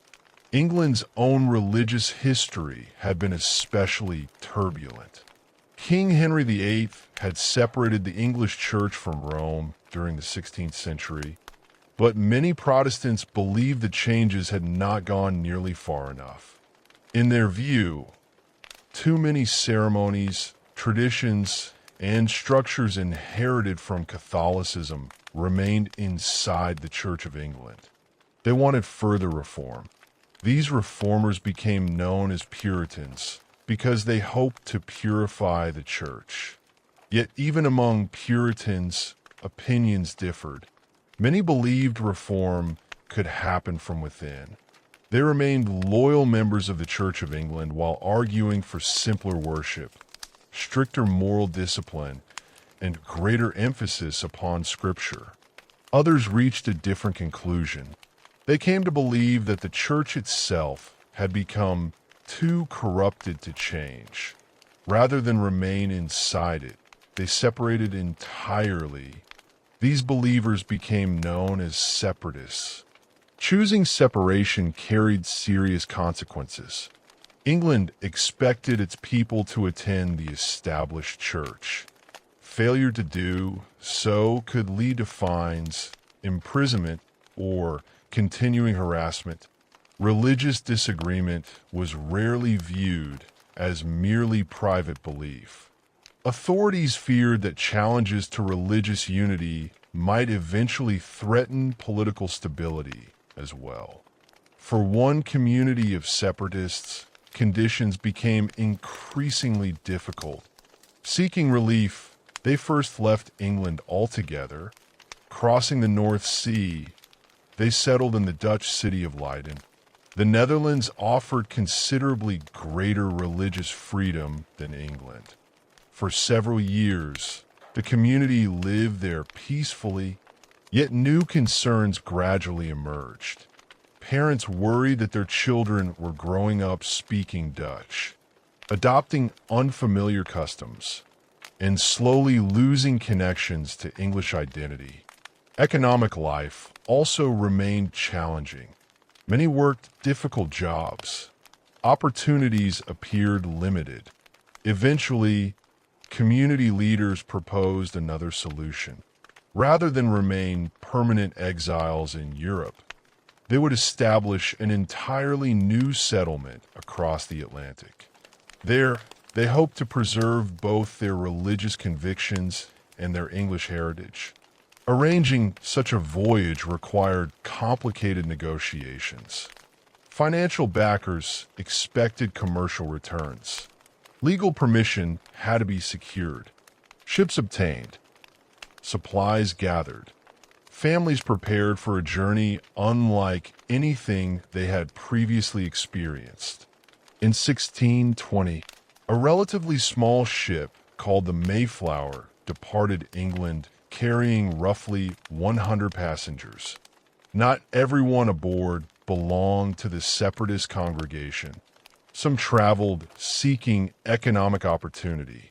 Others served as hired workers. Still others joined for reasons entirely their own. Together, however, they faced the same uncertain destination. Storms complicated the crossing. The Atlantic proved rough. Weeks at sea exhausted passengers confined within cramped quarters. Food grew monotonous. Fresh water became increasingly precious. Illness spread easily when land finally appeared. Relief mixed immediately with uncertainty. Their intended destination lay farther south. Instead, difficult weather and navigational realities brought them to the coast of present-day Massachusetts. Because they had landed outside the territory originally authorized by their sponsors, an immediate political question emerged. Under whose authority would they govern themselves? Without clear legal structures, disagreements might quickly destroy the fragile settlement before it even began. Before leaving the ship, several leading men drafted a short agreement, known today as the Mayflower Compact. It became one of the foundational political documents in early colonial history. The compact did not establish democracy in the modern sense, nor did it create equal political rights for everyone. Its significance lay elsewhere. The signers voluntarily agreed to form what they called a civil body politic. They promised to create laws together, to work for the general good of the colony, and to obey the government established through mutual consent. The document reflected ideas deeply rooted in their religious beliefs. Puritans and separatists frequently described their relationship with God through the language of covenants. Sacred agreements entered voluntarily, yet binding upon everyone involved. The Mayflower Compact applied similar thinking to civil government. Political authority emerged through collective commitment rather than simple force. That principle would influence colonial political culture long after the original settlement remained small. The settlers soon selected a location they named Plymouth. Almost immediately, reality tested every hopeful expectation. Winter approached rapidly. Many passengers remained weak after the Atlantic crossing. Shelter barely existed. Food supplies ran low. Disease spread with frightening speed. The first winter became devastating. Nearly half of the colonists died before spring. Families disappeared. Leaders were buried. Survivors struggled simply to continue. Without assistance, Plymouth might have vanished like Roanoke before it. Fortunately for the settlers, they encountered indigenous communities whose own recent history had been profoundly shaped by earlier European contact. Years before the Mayflower arrived, Diseases introduced by European fishermen and traders had swept through parts of coastal New England. Some villages lost overwhelming portions of their populations. Entire communities disappeared. The region encountered by the English had already experienced catastrophe long before permanent English settlement began. Among the indigenous leaders navigating this transformed landscape was Massasoit, the sachem or principal leader of the Wampanoag Confederacy. Massasoit faced his own difficult political situation. Traditional rivals, especially the Narragansett, remained powerful. The devastating epidemics had weakened many Wampanoag communities. The arrival of another European group created both danger and opportunity. An alliance might strengthen his people. If managed carefully, communication became possible partly because of one remarkable individual, Tisquantum, better known today as Squanto. Years before the Pilgrims arrived, Tisquantum had been kidnapped by English traders, taken across the Atlantic, and eventually returned to North America after extraordinary experiences in Europe. During those years, he learned English. When he finally came home, he discovered that disease had destroyed much of his own community. His unique knowledge allowed him to become an essential intermediary. Tisquantum taught the settlers practical techniques they desperately needed: how to plant maize effectively, where to fish, how to locate local resources, which plant to be used, how to survive within an unfamiliar environment. His guidance, together with the alliance negotiated between Massasoit and Plymouth, became crucial for the colony's survival. Relations between Plymouth and the Wampanoag remained relatively peaceful for many years. Both sides benefited. The English gained security. The Wampanoag gained allies within an increasingly uncertain political landscape. Later generations often romanticized this relationship, simplifying it into stories of perfect friendship. Historical reality was considerably more complex. The alliance rested upon practical political calculations. Each side hoped cooperation would improve its own future. Neither could foresee how dramatically the balance of power would eventually change. While Plymouth slowly stabilized, a much larger migration soon followed. Unlike the separatists, these newcomers generally remained members of the Church of England. They still considered themselves Puritans, but they hoped to build communities that might inspire reform rather than abandon the English Church completely. Political conditions in England encouraged their departure. Many Puritans feared growing pressure from royal authorities. They worried that opportunities for religious reform continued shrinking. North America increasingly appeared not simply as refuge, but as a place where an ideal Christian society might actually be constructed. The Massachusetts Bay Company organized one of the largest migration efforts yet attempted. Entire families prepared to relocate. Ministers traveled alongside merchants, craftsmen, farmers, advocates profissionals. Unlike many earlier colonies dominated by young men, this migration sought permanence from the beginning, communities rather than isolated settlements. One of the central figures guiding this movement was John Winthrop, a lawyer, a committed Puritan, and eventually governor of Massachusetts Bay. Before crossing the Atlantic, Winthrop delivered a sermon that would become one of the most famous in early American history. He described the colony as a city upon a hill. Borrowing biblical language, Winthrop argued that the new community would stand before the eyes of the world. If the settlers remained faithful, their success might inspire others. If they failed morally, their failure would become equally visible. The phrase captured the extraordinary expectations many Puritans carried with them. They believed they were entering into a covenant not only with one another, but with God Himself. Massachusetts Bay differed significantly from Plymouth. It possessed greater financial resources, larger numbers of settlers, and stronger organizational support. Within only a few years, towns spread rapidly throughout the region, unlike the dispersed plantations of Virginia.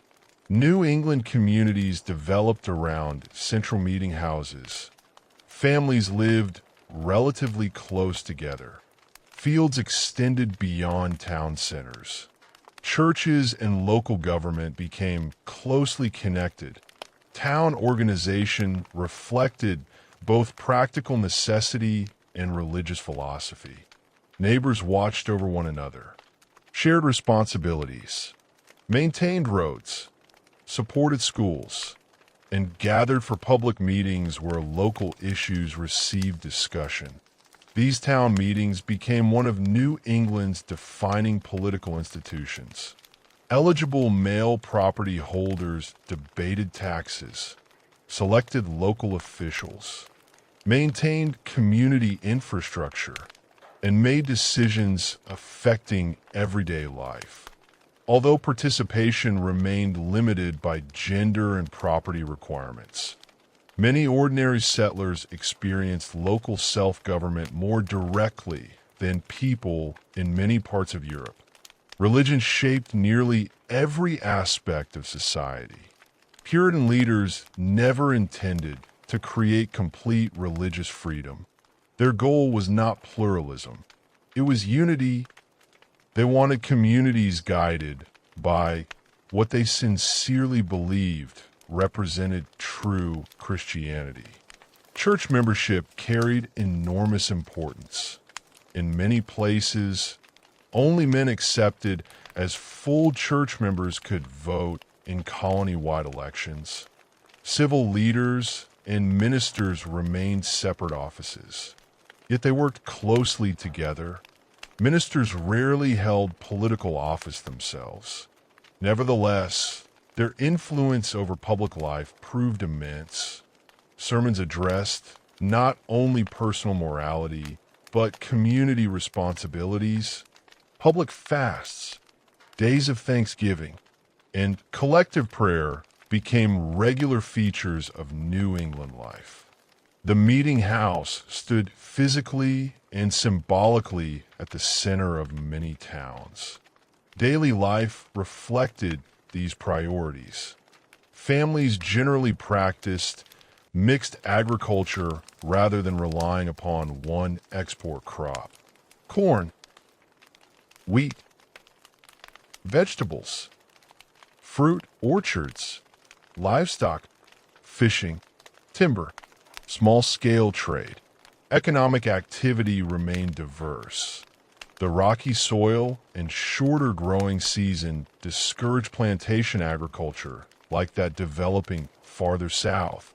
Instead, many households worked their own land. Relative equality characterized some early communities, though differences in wealth certainly existed. Education occupied an unusually prominent place within Puritan society. Reading scripture personally formed a central religious obligation. If believers could not read, they depended entirely upon others for understanding God's word. Puritan leaders considered that dangerous. As a result, literacy became both a spiritual and practical priority. Parents taught children to read whenever possible. Communities established schools.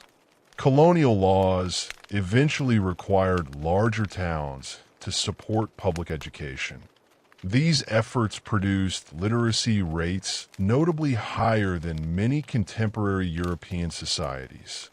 Higher education also appeared surprisingly early. In 1636, only a few years after Massachusetts Bay's founding, the colony established Harvard College. Its original purpose centered largely upon training ministers. Yet the institution eventually expanded far beyond that role, demonstrating how deeply education had become woven into New England identity. Family life reflected Puritan values. Marriage represented a solemn covenant.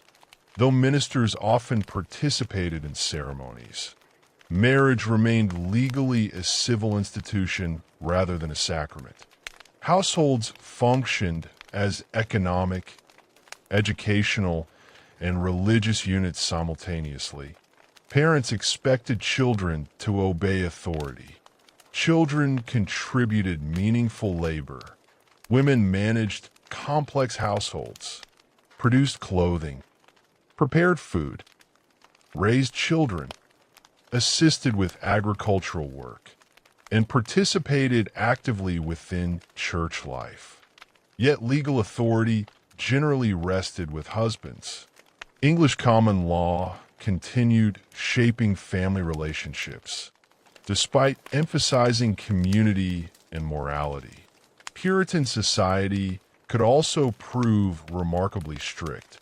Authorities believed maintaining a godly community required discipline. Public drunkenness, blasphemy, profanity, adultery, and repeated violations of Sabbath observance could all bring legal punishment. Sometimes offenders paid fines. Others endured public humiliation, stocks, whippings, or temporary imprisonment. Community reputation mattered deeply. Neighbors observed one another carefully. Social pressure reinforced legal authority. The same commitment to religious unity that created strong communities also produced limited tolerance for disagreement. People who challenged accepted doctrine or questioned established authority increasingly found themselves in conflict with colonial leaders. Those tensions would soon reshape New England itself, creating new colonies, new political ideas, and some of the most important debates about religious liberty in early American history. The dream of building a city upon a hill had inspired thousands to cross the Atlantic. But maintaining unity inside that city would prove far more difficult than creating it. And as the population continued growing, questions about faith, authority, conscience, and individual freedom would begin pulling New England in directions its founders had never expected. The vision that inspired the founders of Massachusetts Bay rested upon a powerful belief that a community could remain united if its people shared the same understanding of faith, the same moral standards, and the same commitment to what they believed God expected of them.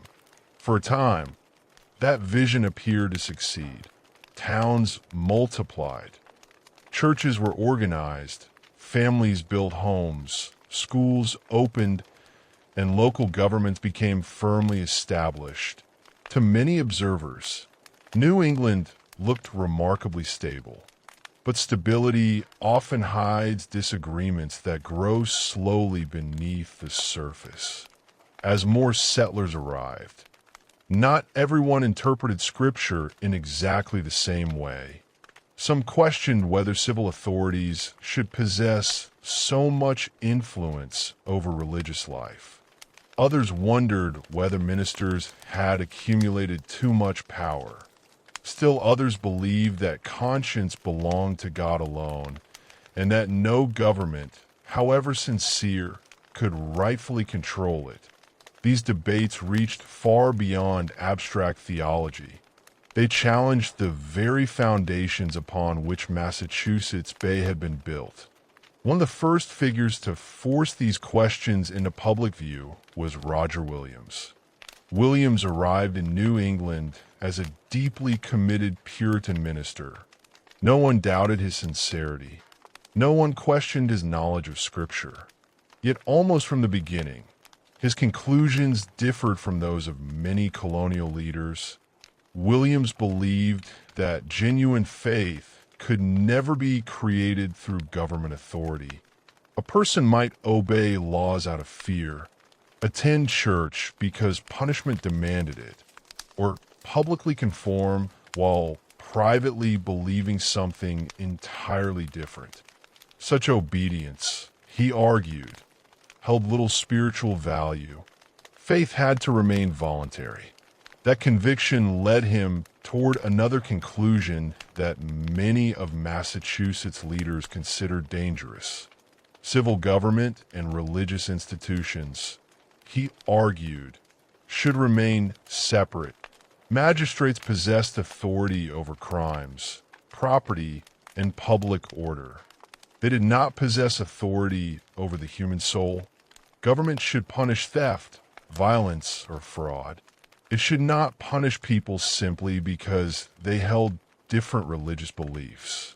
To modern audiences, such ideas may sound familiar. During the 1630s, they appeared radical. Massachusetts Bay had been created precisely because its founders believed government should help protect a godly society. Williams questioned one of the colony's central assumptions. He also criticized another issue that struck directly at colonial expansion: land. The English crown routinely granted enormous territories through royal charters. Kings distributed lands across North America as though they possessed unquestioned authority to do so. Williams rejected that reasoning. He argued that indigenous nations already owned those lands. If English settlers wished to establish communities, they should first negotiate fair purchases from the people who actually live there. To many colonial officials, this argument threatened both legal authority and practical settlement. If the king lacked power to grant land, then much of Massachusetts' legal foundation became uncertain. If indigenous ownership required full recognition, expansion would proceed much more slowly. Authorities attempted persuasion at first. They hoped Williams might moderate his views. Instead, he continued speaking openly. His influence gradually spread. Colonial leaders worried that disagreement inside the community might eventually weaken the entire project. In 1635, the General Court declared Roger Williams guilty of spreading dangerous opinions. He received an order of banishment. Rather than submit quietly, Williams left Massachusetts during the winter.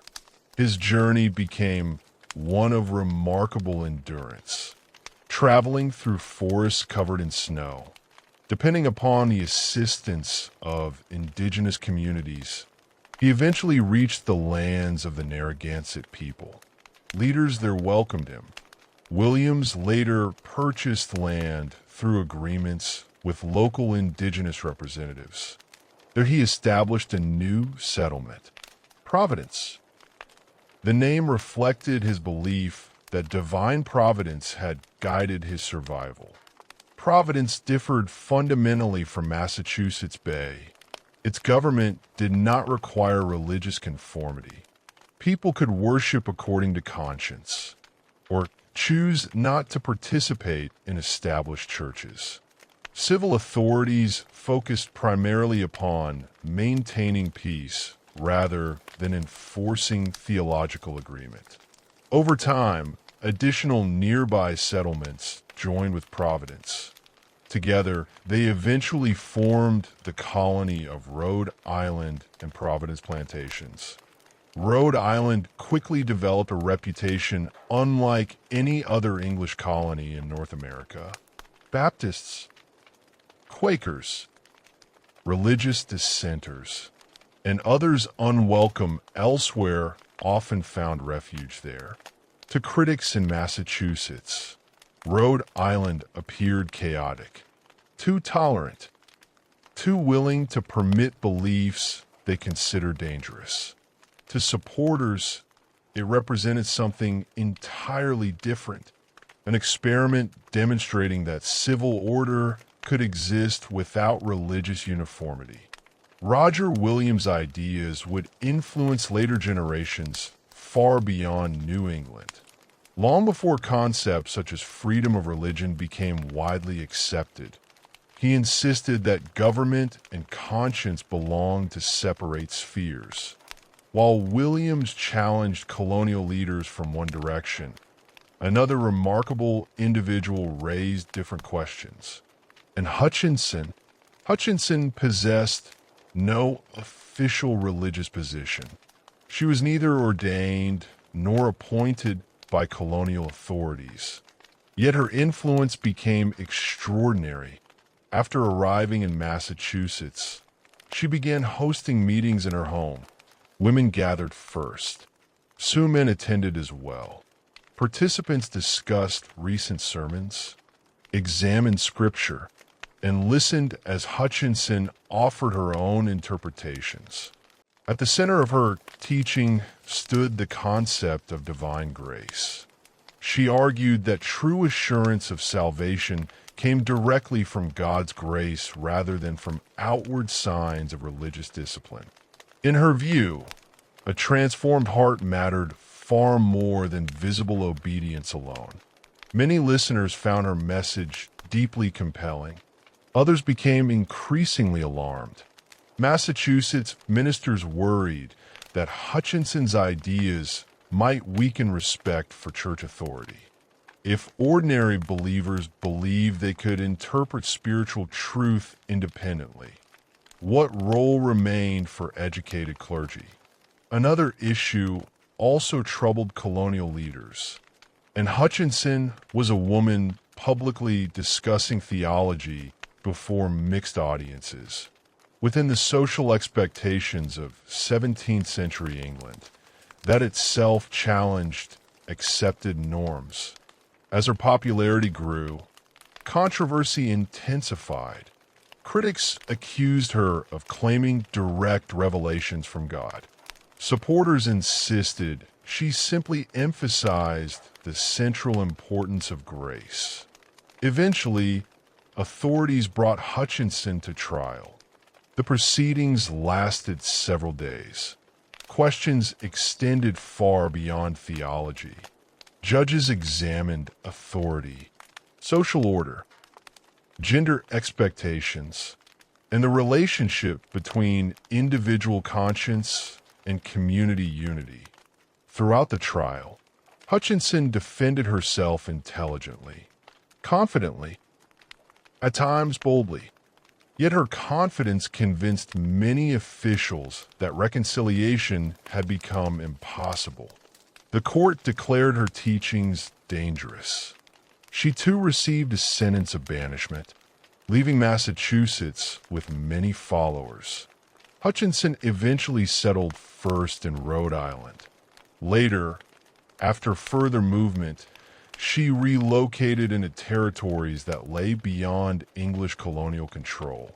Her story became another reminder that New England's commitment to religious purpose often left little room for sustained disagreement. Ironically, efforts to preserve unity repeatedly produced new colonies.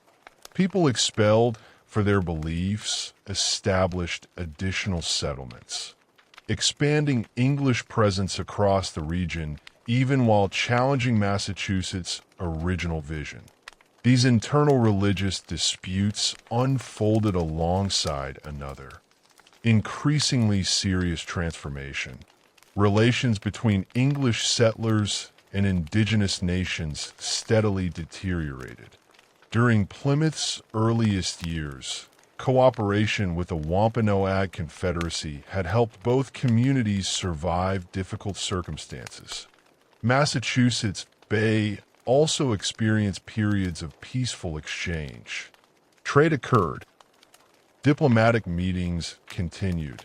Missionaries attempted conversion. For a time, many people believed coexistence remained possible. Yet English settlement expanded relentlessly. Every new town required farmland, pastures, timber, roads. Additional settlements produced additional demands. Land purchases, viewed by English colonists as permanent transfers of ownership, often carried different meanings within indigenous traditions.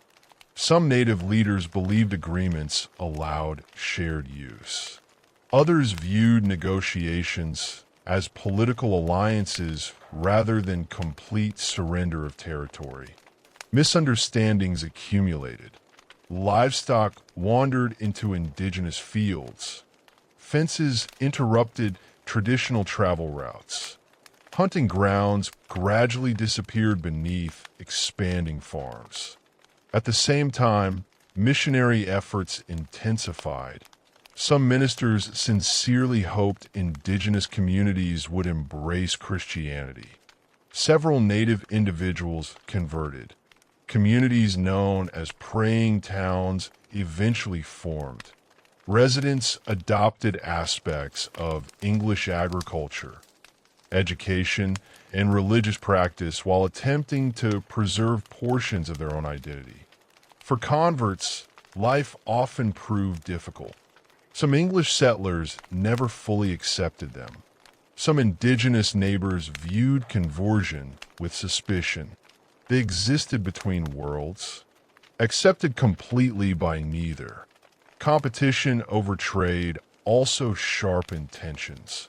European goods altered regional economies.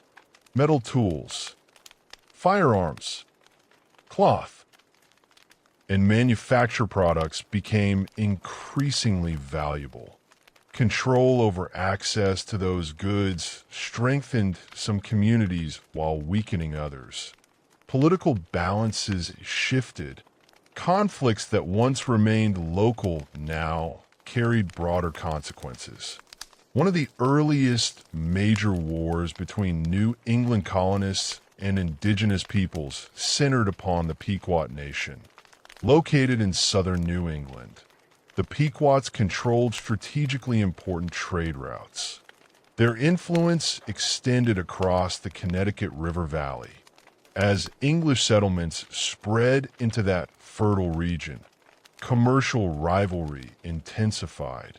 Disputes involving traders, accusations of violence, and competing alliances gradually escalated.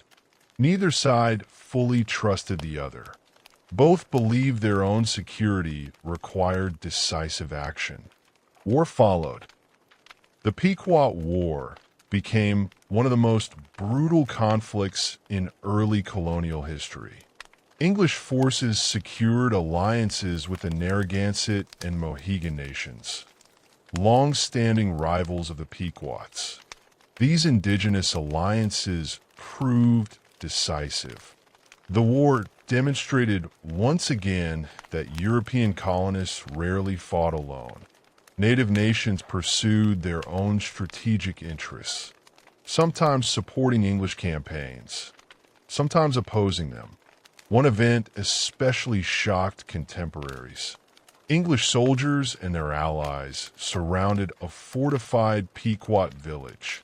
Instead of launching only a conventional assault, they set the settlement on fire.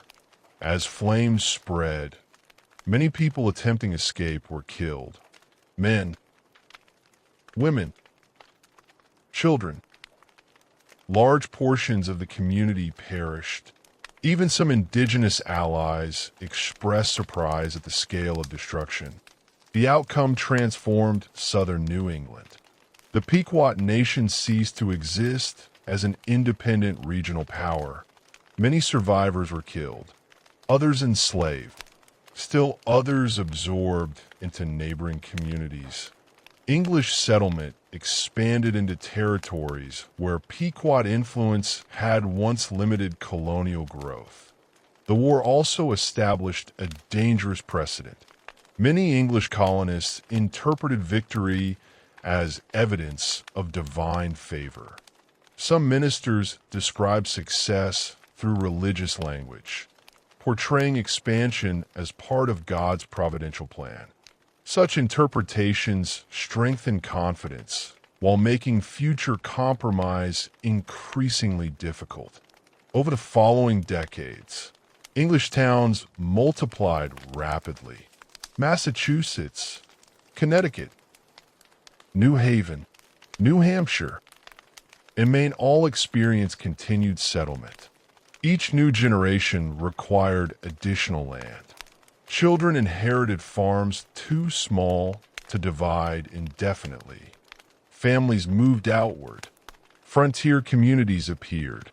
Pressure upon indigenous territories increased continuously.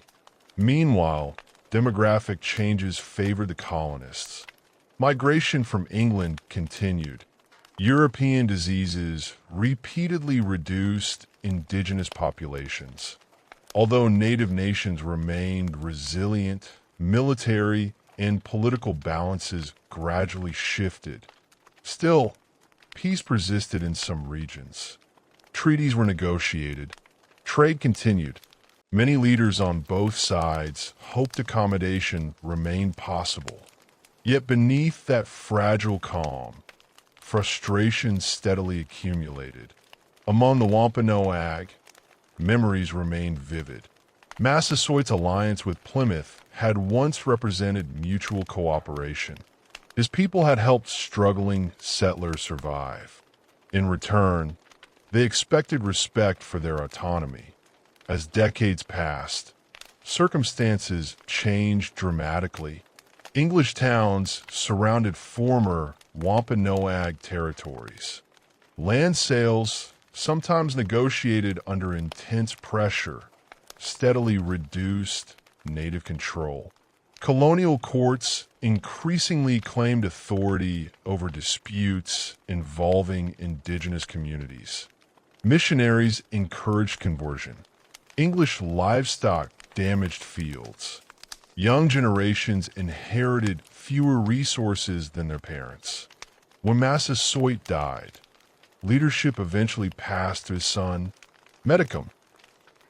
Known to the English as King Philip, Medicum inherited not only leadership, but a profoundly altered political landscape. He watched English settlements continue expanding.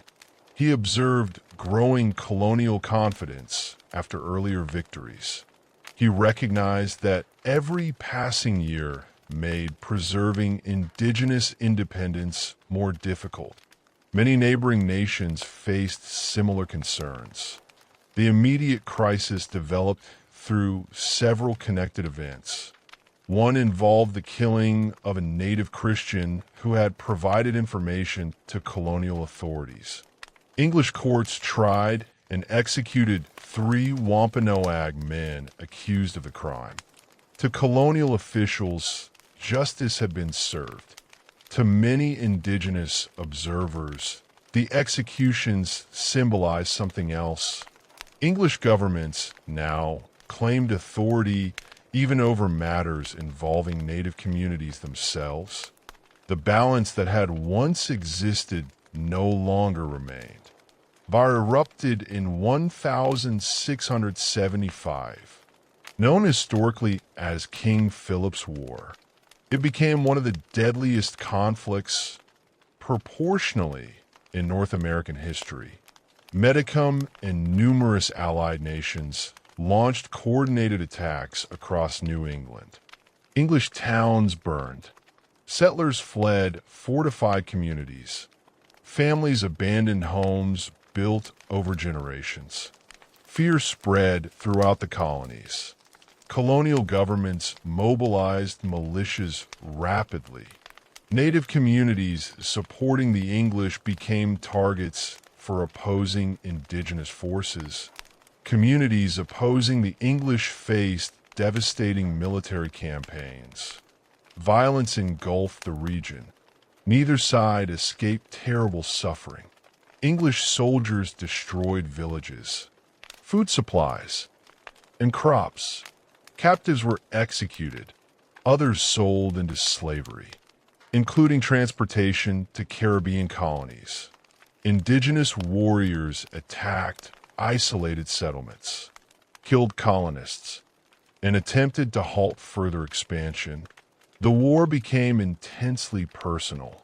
Neighbors, former trading partners, sometimes even converts to Christianity, found themselves caught between competing loyalties. Praying towns suffered especially. Despite conversion, many English colonists doubted their loyalty. Some indigenous fighters considered them collaborators. Communities built in hope of peaceful coexistence often became victims of suspicion from both sides. After more than a year of relentless warfare, colonial advantages gradually became decisive. Larger populations, greater access to supplies, and expanding militia cooperation shifted momentum. Medicum himself was eventually killed. His death symbolized the collapse of organized resistance. The consequences proved devastating for indigenous New England. Entire communities fragmented. Thousands died through combat, starvation, disease, or enslavement. Political independence declined sharply across much of southern New England.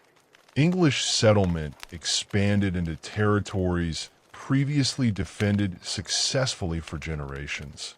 For the colonists, victory came at tremendous cost. Many towns lay damaged. Economic losses mounted. Families mourned loved ones. Yet they emerged convinced that stronger defenses, closer colonial cooperation, and continued expansion remained necessary.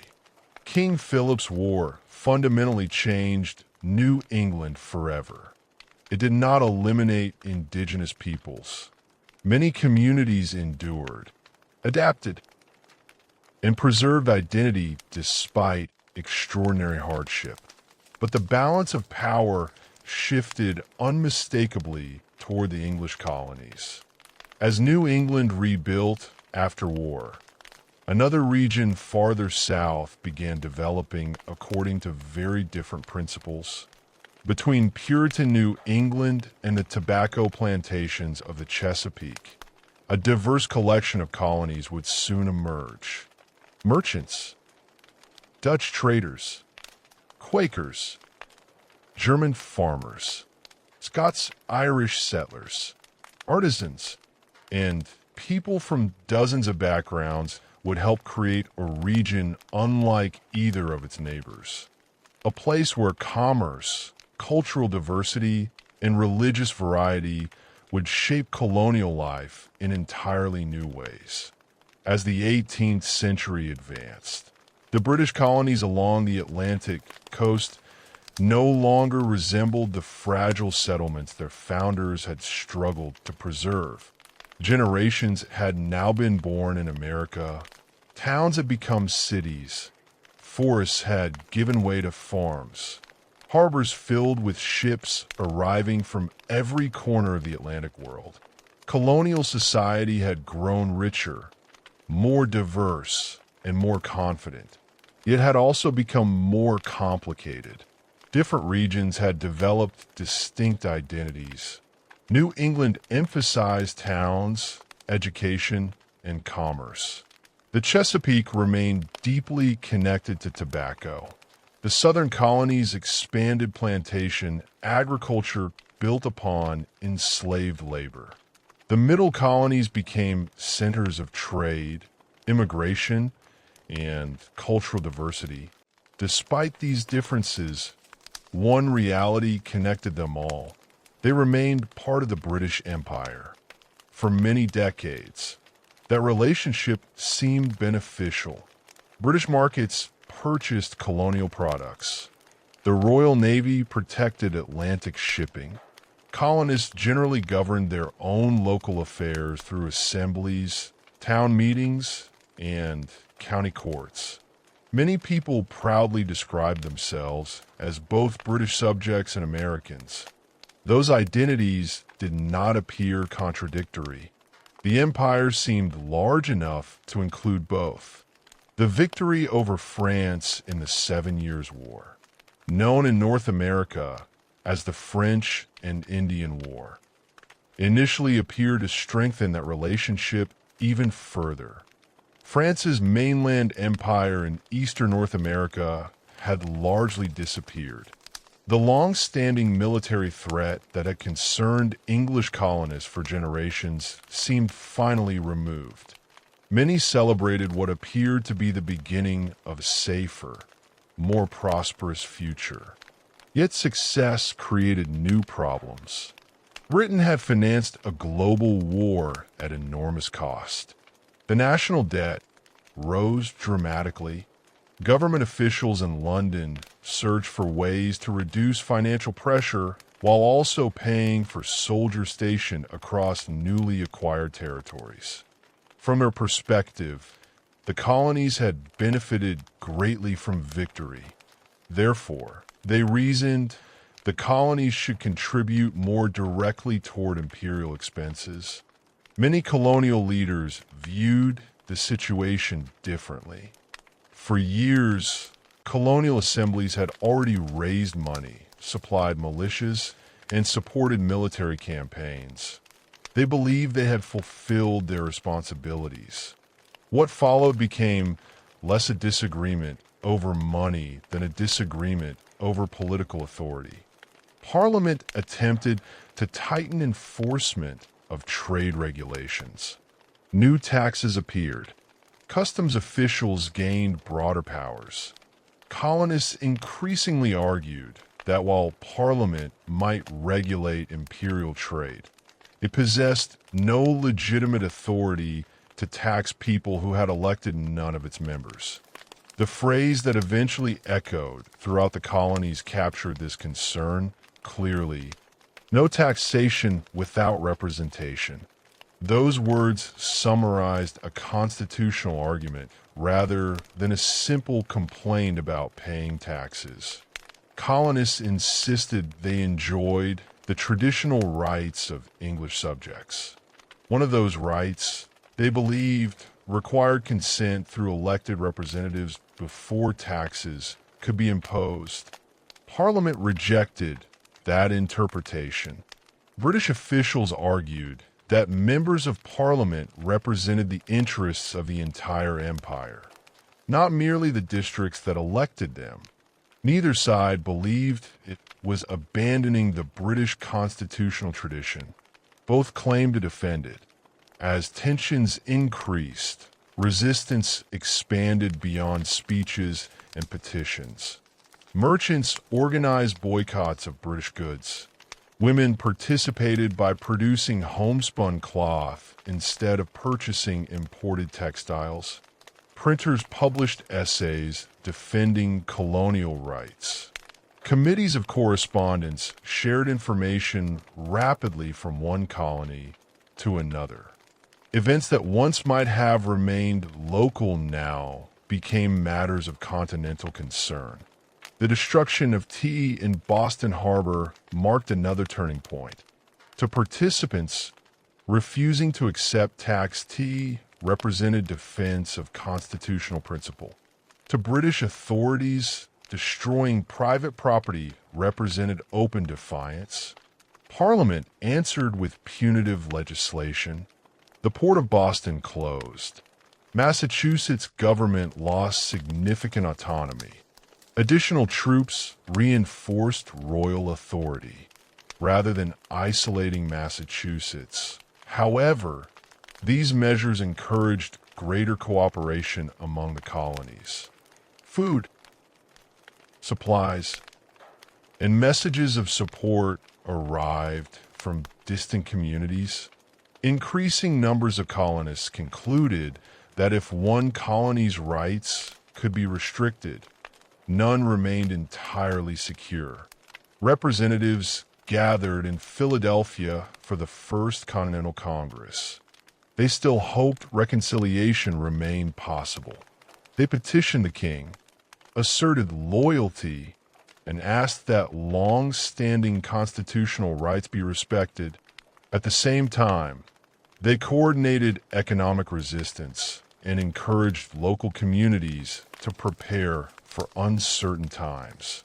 The crisis moved beyond political argument when British authorities attempted to seize colonial military supplies in Massachusetts. Warnings spread rapidly across the countryside. Militia companies assembled. At Lexington and Concord, armed confrontation finally occurred. The exact origin of the first shot remains uncertain. Its consequences do not. Blood had been shed. Colonial militiamen and British regulars had fought one another openly. The dispute had crossed into war. The Second Continental Congress soon assembled. Recognizing that scattered local militias required unified leadership, delegates created the Continental Army. George Washington accepted command. His appointment carried symbolic importance as well as military significance. Choosing a respected Virginian demonstrated that resistance extended beyond New England. It had become a continental movement. Even then, many delegates still hoped the conflict might end without complete separation from Britain. The Olive Branch Petition expressed continued loyalty to King George III while requesting peaceful resolution. The king rejected those appeals. He declared the colonies in rebellion. That decision convinced many previously cautious colonists that reconciliation had become increasingly unlikely. During these months, public opinion continued changing. One publication influenced that transformation more than almost any other. Thomas Paine's pamphlet, Common Sense, written in direct, accessible language. It challenged assumptions many colonists had accepted throughout their lives. Paine argued that hereditary monarchy lacked rational justification. He questioned why a vast continent should remain governed by a distant island. Most importantly, he presented independence not as a desperate last resort, but as a logical and necessary step. The pamphlet circulated widely. Read aloud in taverns, private homes, military camps, and public gatherings. Its arguments reached ordinary farmers, artisans, merchants, and laborers, people who had once hoped merely to restore older rights, increasingly began imagining an entirely new political future. On the 4th day of July, 1776, representatives meeting in Philadelphia approved a document that permanently altered the course of history. The Declaration of Independence, drafted primarily by Thomas Jefferson, with contributions and revisions from other delegates. The Declaration announced that the 13 colonies regarded themselves as free and independent states. It also explained why. Drawing upon Enlightenment political philosophy as well as colonial experience, the Declaration asserted that all people possessed certain inherent rights. Governments, argued, existed to protect those rights. When governments consistently violated them, the people possessed the authority to alter or replace those governments. The document listed numerous grievances against King George III and the British government, presenting separation as the result of repeated injuries rather than sudden emotion. The Declaration did not instantly create an independent nation. War continued for years afterward. Many people remained loyal to Britain. Others attempted neutrality. Indigenous nations pursued their own diplomatic strategies. Enslaved Africans sought freedom wherever opportunities appeared. Women sustained households, businesses, and communities while conflict reshaped daily life. The revolution affected different groups in profoundly different ways. Its promises remained incomplete, its ideals contested, its outcomes uncertain. Yet the Declaration marked the formal end of the colonial period. From that moment forward, the political goal had changed. The struggle no longer sought improved treatment within the British Empire. It sought recognition as independent states. Looking back across the entire colonial era, remarkable transformations become visible. When the first English expeditions arrived, they encountered a continent already inhabited by hundreds of indigenous nations whose histories stretched back thousands of years. European settlement never unfolded upon empty land. Every colony emerged through interactions, alliances, negotiations, conflicts, and exchanges with the peoples who already called North America home.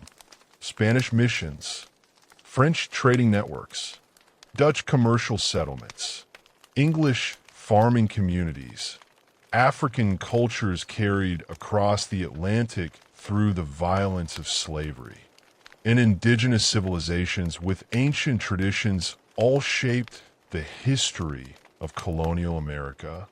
None existed in complete isolation. Trade connected distant regions. Disease reshaped populations. Ideas crossed oceans. Wars redrew boundaries. Religious movements transformed communities. Economic systems linked continents. The colonial world became part of an increasingly interconnected Atlantic society. It also produced lasting contradictions. Communities that spoke passionately about liberty often denied freedom to others. Colonies that defended representative government excluded many people from political participation. Religious refugees sometimes limited religious freedom once they gained power themselves. Prosperity frequently depended upon systems of forced labor and dispossession.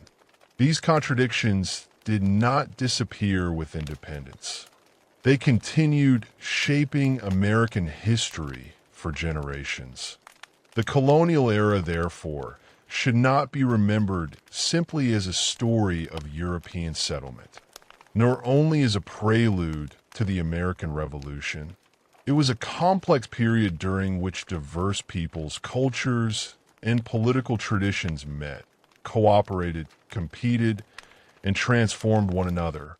Its legacy can still be seen in the languages spoken across North America, in legal traditions, religious institutions, political ideas, place names, agricultural landscapes, and cultural practices that continue into the present. The United States would emerge from the colonial experience, but it did not emerge from a single beginning. Its foundations were laid over centuries by indigenous nations whose civilizations long predated European arrival, by explorers who crossed unfamiliar oceans, by settlers searching for opportunity or refuge, by merchants building Atlantic trade, by enslaved Africans whose labor enriched colonial economies while they fought to preserve family, culture, and dignity, by countless ordinary people whose daily lives shaped communities far more than famous leaders alone. The colonial period ended when Americans declared independence. But understanding how that moment became possible requires remembering everything that came before it. The ancient societies that first called this continent home, the rival empires that competed for influence, the settlements that nearly failed, the communities that endured, the conflicts that reshaped borders, and the ideas that slowly changed how people understood power, government, and liberty. Only by following that long journey, from the first indigenous civilizations to the Declaration of Independence, can we fully appreciate how colonial America became the bridge between an ancient continent and the birth of a new nation. And with that declaration in Philadelphia, one chapter of history closed, while another, whose consequences would reach far beyond North America, had only just begun.